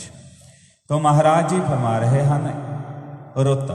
हुण जदों आपां बाणी पढ़नी है, सेवा करनी, सिमरन करना, तो ये लिए भी गुरु साहब ने एक रुत दी आपां नूं। वो रुत है अमृत वेला। ध्यान देना इस गल ते। कई बार अमृत वेले में अपने बहुत कई हुण तां प्रचारक भी इस गल ते शिंका करन लग गए। अमृत वेला कह लो, पौह फटाला कह लो, सवेर का वेला कह रहे हो, मतलब गुरु साहब ने कहा सी। भाई गुरदास जी का एक बचन आउंदा, विचार लम्मी हो जाएगी, मैं संखेप च रखांगा गल भी। जिवें किते बहुत लम्मा समा जोगी साधु सन्यासी अभ्यास करते सी, घर बार छड्ड के जंगलों च चले जाते सीगे, भी गुरु साहब ने यह गल नहीं रखी। पर गुरु साहब ने यह गल जरूर रखी भी सिख के जीवन च अध्ययन करने लई, बाणी पढ़ने सेवा कर एक एकांत होवे। वो एकांत कदों आएगी? वो एकांत आएगी तुहाडे दुनिया के काम कार शुरू करने तो पहला, आधा घंटा पहला टाइम करो, अर्ली उठो, ਜਿਹੜਾ ਉਸ ਵੇਲੇ ਉੱਠਦਾ ਹੈ, ਉਸ ਵੇਲੇ ਅਜੇ ਕੰਮਾਂ ਕਾਰਾਂ ਦਾ ਜ਼ੋਰ ਨਹੀਂ ਪਿਆ, ਸਵੇਰ ਦਾ ਵੇਲਾ ਹੈ, ਮਨ ਟਿਕਿਆ ਹੋਇਆ, ਤਾਂ ਹੁਣ ਸਾਰੇ ਮੰਨਦੇ ਆ ਨਾ ਵੀ ਜਿਹੜੀ ਗੱਲ ਸਵੇਰੇ ਉੱਠਦਿਆਂ ਦਿਮਾਗ ਦੇ ਵਿੱਚ ਆ ਗਈ, ਉਹ ਸਾਰਾ ਦਿਨ ਉਹਦਾ ਅਸਰ ਰਹਿੰਦਾ ਹੈ ਸੋਚ ਦੇ ਉੱਪਰ, ਜੀਵਨ ਦੇ ਉੱਪਰ। ਤੋ ਇਹ ਤਾਂ ਸਾਰੇ ਹੁਣ ਪ੍ਰੈਕਟੀਕਲੀ ਗੱਲਾਂ ਆਪਾਂ ਦੇਖ ਰਹੇ ਆਲੇ ਦੁਆਲੇ। ਤੋ ਮਹਾਰਾਜ ਜੀ ਕਹਿ ਰਹੇ ਹਨ ਵੀ ਜਦੋਂ ਨਾਮ ਦੀ, ਬਾਣੀ ਦੀ, ਸੇਵਾ ਦੀ, ਸਿਮਰਨ ਦੀ, ਅਭਿਆਸ ਦੀ ਗੱਲ ਕਰਨੀ ਹੈ ਤਾਂ ਉਹਦੇ ਲਈ ਇਹ ਮਨ ਨੂੰ ਇੱਕ ਕਰੋ ਪਹਿਲਾਂ ਤਾਂ ਵੀ ਮੈਂ ਹੁਣ ਇਸੇ ਕੰਮ ਲਈ ਬੈਠਾ ਤੇ ਇਹੋ ਹੀ ਕਰਨਾ ਹੈ, ਦੁਬਿਧਾ ਖਤਮ ਕਰੋ। ਪਰ ਜੇ ਆਪਾਂ ਲੇਟ ਉੱਠੇ ਹੋਵਾਂਗੇ, ਕੰਮ ਦੀ ਵੀ ਦੌੜ ਹੋਏਗੀ ਤੇ ਇੱਧਰ ਵੀ ਨਿਤਨੇਮ ਪੂਰਾ ਕਰਨਾ ਹੋਵੇਗਾ, ਫਿਰ ਗੱਲ ਨਹੀਂ ਬਣੇਗੀ। ਫਿਰ ਉਹਦੇ ਲਈ ਰੁੱਤ ਵੀ ਰੱਖੋ, ਭਾਵ ਉਹਦੇ ਲਈ ਕਿਹੜਾ ਟਾਈਮ ਸਹੀ ਬਹਿੰਦਾ ਉਹ ਟਾਈਮ ਰੱਖੋ, ਤਾਂ ਤੁਹਾਨੂੰ ਉਸ ਦਾ ਬੜਾ ਪੋਜ਼ਿਟਿਵ ਰਿਜ਼ਲਟ ਮਿਲੇਗਾ। ਹਾਂਜੀ। ਭੈ ਵਿੱਚ ਖੁੰਭ ਚੜਾਈਐ, ਸ਼ਰਮ ਪਾਹਾ ਤਨ ਹੋਏ, ਨਾਨਕ ਭਗਤੀ ਜੇ ਰਪੈ, ਕੂੜੈ ਸੋਏ ਨਾ ਕੋਏ। ਪਹਿਲੀ ਐਗਜ਼ਾਮਪਲ ਦਿੱਤੀ ਬੀਜ ਦੀ, ਉਹਨੂੰ ਬੀਜਾਂ ਲਈ ਇੱਕ ਹੋਣਾ ਪਏਗਾ ਤੇ ਰੁੱਤ। ਐਗਜ਼ਾਮਪਲ ਦਿੱਤੀ ਕੱਪੜੇ ਦੀ, ਕੱਪੜੇ ਨੂੰ ਜੇ ਰੰਗਣਾ ਹੈ, ਰੰਗਣ ਤੋਂ ਪਹਿਲਾਂ ਕੱਪੜੇ ਨੂੰ ਪਾਹ ਦੇਣੀ ਪੈਂਦੀ ਹੈ। ਪਾਹ ਦਾ ਅਰਥ ਹੁੰਦਾ ਕੱਪੜੇ ਨੂੰ ਪਾਣੀ ਵਿੱਚ ਗਿੱਲਾ ਕਰਕੇ ਜਾਂ ਫਟਕੜੀ ਦੇ ਪਾਣੀ 'ਚ ਗਿੱਲਾ ਕਰਕੇ ਚੰਗੀ ਤਰ੍ਹਾਂ ਉਹਨੂੰ ਨਿਚੋੜ ਲਿਆ ਜਾਂਦਾ, ਇੱਕ ਜਾਨ ਕਰ ਲਿਆ ਜਾਂਦਾ, ਫਿਰ ਉਹਨੂੰ ਰੰਗ ਵਾਲੇ ਬਰਤਨ ਵਿੱਚ, ਖੁੰਭ ਵਿੱਚ ਪਾਇਆ ਜਾਂਦਾ, ਫਿਰ ਉਹਨੂੰ ਰੰਗ ਚੜ੍ਹਦਾ। ਜੇ ਉੱਦਾਂ ਹੀ ਰੰਗ ਵਾਲੇ ਬਰਤਨ ਦੇ ਵਿੱਚ ਕੱਪੜਾ ਚੁੱਕਿਆ ਤੇ ਸੁੱਕਾ ਹੀ ਕੱਪੜਾ ਉੱਦਾਂ ਹੀ ਸੁੱਟ ਦਿੱਤਾ, ਉਹ ਡੱਬ ਖੜੱਬਾ ਜਿਹਾ ਹੋ ਜਾਏਗਾ, ਕਿਉਂਕਿ ਉਹਨੇ ਹੌਲੀ ਹੌਲੀ ਰੰਗ ਫੜਨਾ ਤੇ ਰੰਗ ਘੱਟ ਵੱਧ ਪਕੜ ਜਾਏਗਾ ਤੇ ਕੱਪੜਾ ਖਰਾਬ ਹੋ ਜਾਏਗਾ। ਜੇ ਤੁਸੀਂ ਆਪਣੇ ਮਨ ਨੂੰ ਰੰਗਣਾ ਤਾਂ ਇਹਦੇ ਲਈ ਜ਼ਰੂਰੀ ਹੈ, ਮਹਾਰਾਜ ਜੀ ਕਹਿੰਦੇ ਭੈ ਵਿੱਚ ਖੁੰਭ ਚੜਾਈ ਹੈ। ਪਹਿਲਾਂ ਭੈ, ਰੱਬ ਦਾ ਅੰਦਰ ਨਿਰਮਲ ਭਾਵ ਪੈਦਾ ਕਰਨਾ ਪਏਗਾ। ਸ਼ਰਮ ਪਾਹ ਤਨ ਹੋਏ, ਸ਼ਰਮ, ਸ਼ਰਮ ਸ਼ਬਦ ਆਏਗਾ, ਸ਼ਰਮ ਨਹੀਂ ਕਹਿਣਾ। ਸ਼ਰਮ ਦਾ ਅਰਥ ਹੋ ਗਿਆ ਸ਼ਰਮ ਕਰਨੀ, ਕਿਸੇ ਚੀਜ਼ ਦੀ ਲੱਜਾ, ਸ਼ਰਮ। ਤੇ ਸ਼ਰਮ ਦਾ ਅਰਥ ਹੁੰਦਾ ਹੈ ਪਰਿਸ਼ਰਮ। ਜਪਜੀ ਸਾਹਿਬ ਦੇ ਵਿੱਚ ਵੀ ਸ਼ਰਮ ਖੰਡ ਆਉਂਦਾ ਹੈ, ਚੌਥਾ ਖੰਡ। ਤੀਜਾ ਖੰਡ ਹੈ ਸ਼ਰਮ ਖੰਡ। ਸ਼ਰਮ ਦਾ ਅਰਥ ਹੋ ਗਿਆ ਮਿਹਨਤ ਕਰਨੀ, ਉੱਦਮ ਕਰਨਾ, ਜਿਹਨੂੰ ਅਖੀਰ ਤੇ ਜਪਜੀ ਸਾਹਿਬ 'ਚ ਗੁਰੂ ਸਾਹਿਬ ਨੇ ਮਸ਼ੱਕਤ ਵੀ ਕਿਹਾ, ਗਏ ਮਸ਼ੱਕਤ ਘਾਲ, ਮਿਹਨਤ ਕਰਕੇ ਆਪਣੀ ਘਾਲ ਕਮਾਈ ਥਾਂ ਪਾ ਜਾਣੀ। ਇਹਦਾ ਉਚਾਰਨ ਕਰਾਂਗੇ ਆਪਾਂ ਸ਼ਰਮ, ਸ਼ਰਮ, ਪਰਿਸ਼ਰਮ ਅਸਲ ਸ਼ਬਦ ਹੈ। ਸ਼ਰਮ ਸ਼ਬਦ ਜਿੱਥੇ ਆਏਗਾ ਉੱਥੇ ਆਏਗਾ ਲੱਜਾ, ਸ਼ਰਮ। ਸ਼ਰਮ ਧਰਮ ਦੋ ਛਾਪ ਖਲੋਏ, ਕੂੜ ਫਿਰੈ ਪ੍ਰਧਾਨ ਵੇਲਾ ਲੋ, ਉੱਥੇ ਸ਼ਰਮ ਸ਼ਬਦ ਆਵੇਗਾ। ਤੋ ਇੱਦਾਂ ਉਚਾਰਨ 'ਚ ਧਿਆਨ ਰੱਖਣਾ, ਅੱਖਰ ਇਹੀ ਨੇ, ਸ਼ਬਦ ਇਹੀ ਵਰਤੇ ਗਏ ਨੇ ਉੱਥੇ, ਉਹ ਅਰਥਾਂ ਦੇ ਮੁਤਾਬਕ ਉਚਾਰਨ ਦੇ ਵਿੱਚ ਆਪਾਂ ਨੂੰ ਧਿਆਨ ਰੱਖਣਾ ਪਏਗਾ। ਭੈ ਆਪਣੇ ਜੀਵਨ 'ਚ ਨਿਰਮਲ ਭਾਵ ਲੈ ਕੇ ਆਉਣਾ ਪਏਗਾ, ਜਿਸ ਦੇ ਨਾਲ ਭਾਈ ਤੁਹਾਨੂੰ ਇਹ ਪਾਹ ਚੜ੍ਹੇਗੀ, ਇਹ ਫੇਰ ਰੰਗ ਚੜ੍ਹੇਗਾ ਨਾਮ ਦਾ। ਭੈ ਦੀ ਗੱਲ ਬੜਾ ਕਮਾਲ ਦਾ ਵਚਨ ਹੈ ਬਾਬਾ ਫਰੀਦ ਸਾਹਿਬ ਦੇ ਵਚਨਾਂ 'ਚ। ਫਰੀਦ ਸਾਹਿਬ ਦਾ ਸ਼ਲੋਕ ਹੈ, ਫਰੀਦਾ ਜੋ ਤਨ ਰੱਤੇ ਰੱਬ ਸਿਉ, ਤਿੰਨ ਤਨ ਰਤ ਨਾ ਹੋਏ। ਜਿਹੜੇ ਰੱਬ ਦੇ ਨਾਲ ਜੁੜ ਜਾਂਦੇ ਨੇ ਉਹਨਾਂ ਸਰੀਰ 'ਚ ਖੂਨ ਹੁੰਦਾ ਹੀ ਨਹੀਂ। ਮਹਾਰਾਜ ਗੁਰੂ ਅਮਰਦਾਸ ਜੀ ਤਾਂ ਹੁਣ ਗੁਰੂ ਤਾਂ ਜਾਣਦੇ ਸੀ ਸਾਰੀ ਗੱਲ ਨੂੰ, ਪਰ ਸਾਨੂੰ ਕੋਈ ਭੁਲੇਖਾ ਨਾ ਲੱਗ ਜਾਏ, ਕਿਉਂਕਿ ਜਿਹੜੇ ਰੰਗੇ ਹੁੰਦੇ ਉਹਨਾਂ 'ਚ ਖੂਨ ਕਿਉਂ ਨਹੀਂ ਹੁੰਦਾ? ਜੋ ਮਤੀ ਦਾਸ ਜੀ ਦੇ ਸਿਰ ਤੇ ਆਰਾ ਚੱਲਿਆ, ਭਾਈ ਮਤੀ ਦਾਸ ਜੀ ਦੇ ਤੇ ਸਰੀਰ 'ਚੋਂ ਖੂਨ ਨਿਕਲਿਆ, ਕਿਉਂ ਨਹੀਂ ਹੁੰਦਾ? ਖੂਨ ਤਾਂ ਹੁੰਦਾ। ਤਾਂ ਗੁਰੂ ਅਮਰਦਾਸ ਜੀ ਨੇ ਇਹਦੇ ਸੰਬੰਧ 'ਚ ਨਾ ਸ਼ਲੋਕ ਫਰੀਦ ਸਾਹਿਬ ਦੇ ਸ਼ਲੋਕਾਂ 'ਚ ਲਿਖਿਆ, ਮਹਿਲਾ ਤੀਜਾ, ਫਰੀਦਾ ਜੋ ਤਨ ਰੱਤੇ ਰੱਬ ਸਿਉ, ਤਿੰਨ ਤਨ ਲੋਭ ਰਤ ਨਾ ਹੋਏ। ਜਿਹੜੇ ਰੱਬ ਦੇ ਨਾਮ ਵਿੱਚ ਰੰਗੇ ਜਾਂਦੇ ਉਹਨਾਂ ਅੰਦਰ ਲਾਲਚ ਦਾ ਖੂਨ ਨਹੀਂ ਹੁੰਦਾ। ਦੇਖੋ ਇੱਥਾਂ ਗੁਰੂ ਸਾਹਿਬ ਨੇ ਇਹਦਾ ਅਸਲ ਅਰਥ ਕਰਕੇ ਦੱਸਿਆ ਸਾਨੂੰ, ਲਾਲਚ ਦਾ ਖੂਨ ਨਹੀਂ ਹੁੰਦਾ। ਮਹਾਰਾਜ ਲਾਲਚ ਕਿੱਥੇ ਸੁੱਕ ਜਾਂਦਾ ਉਹਨਾਂ ਦੇ ਜੀਵਨ 'ਚੋਂ? ਤਾਂ ਦੂਜੀ ਪੰਕਤੀ 'ਚ ਗੁਰੂ ਸਾਹਿਬ ਨੇ ਕਿਹਾ, ਭੈ ਪੈ ਤਨ ਖੀਨ ਹੋਏ, ਲੋਭ ਰੱਦ ਵਿੱਚ ਹੋ ਜਾਏ। ਰੱਬ ਦੇ ਭੈ ਦੇ ਵਿੱਚ ਜਿਵੇਂ ਕੋਈ ਚੀਜ਼ ਸੇਕ ਦੇ ਨਾਲ ਸੁੱਕ ਜਾਂਦੀ ਹੈ, ਰੱਬ ਦਾ ਭੈ, ਰੱਬ ਦਾ ਇੱਕ ਨਿਰਮਲ ਭਾਵ ਉਹਨਾਂ ਅੰਦਰ ਹੁੰਦਾ ਹੈ। ਉਹ ਨਿਰਮਲ ਭਾਵ ਦੇ ਸੇਕ ਨਾਲ ਲਾਲਚ ਰੂਪੀ ਖੂਨ ਸੁੱਕ ਜਾਂਦਾ ਹੈ। ਤੋ ਇਸ ਤਰ੍ਹਾਂ ਗੁਰੂ ਸਾਹਿਬ ਕਹਿੰਦੇ ਨੇ ਵੀ ਇਹ ਭੈ ਜ਼ਰੂਰੀ ਹੈ, ਜਿਸ ਨੇ ਅੰਦਰੋਂ ਕਈ ਬੁਰਾਈਆਂ ਨੂੰ ਦੂਰ ਕਰਨਾ ਹੁੰਦਾ ਹੈ। ਜਿਹੜਾ ਇਹ ਚੀਜ਼ ਲੈ ਆਉਂਦਾ ਹੈ ਉਹ ਫਿਰ ਕੂੜ ਵਿੱਚ ਨਹੀਂ ਲੱਗਦਾ, ਉਹ ਸੱਚ ਦਾ ਰੂਪ ਹੋ ਜਾਂਦਾ ਹੈ। ਹਾਂਜੀ।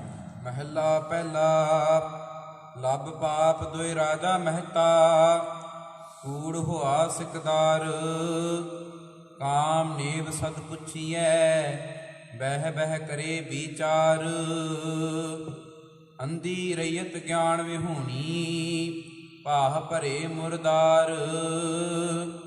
ਗਿਆਨੀ ਨਥੈ ਵਾਜੇ ਵਾਵਹਿ ਰੂਪ ਕਰੈ ਸ਼ਿੰਗਾਰ। ਊਚੇ ਕੂਕੈ ਵਾਦਾ ਗਾਵੈ ਜੋਦਾ ਕਾ ਵਿਚਾਰ। ਮੂਰਖ ਪੰਡਿਤ ਹਿਕਮਤ ਹੁਜਤ ਸੰਜੈ ਕਰੈ ਪਿਆਰ। ਧਰਮੀ ਧਰਮ ਕਰੈ ਗਾਵਾਵੈ ਮੰਗੈ ਮੋਖ ਦੁਆਰ। ਜਤੀ ਸਦਾਵੈ ਜੁਗਤ ਨ ਜਾਣੈ ਛੱਡ ਬਹਿ ਘਰ ਬਾਰ। ਸਭ ਕੋ ਪੂਰਾ ਆਪੇ ਹੋਵੈ ਘਟ ਨਾ ਕੋਈ ਆਖੈ।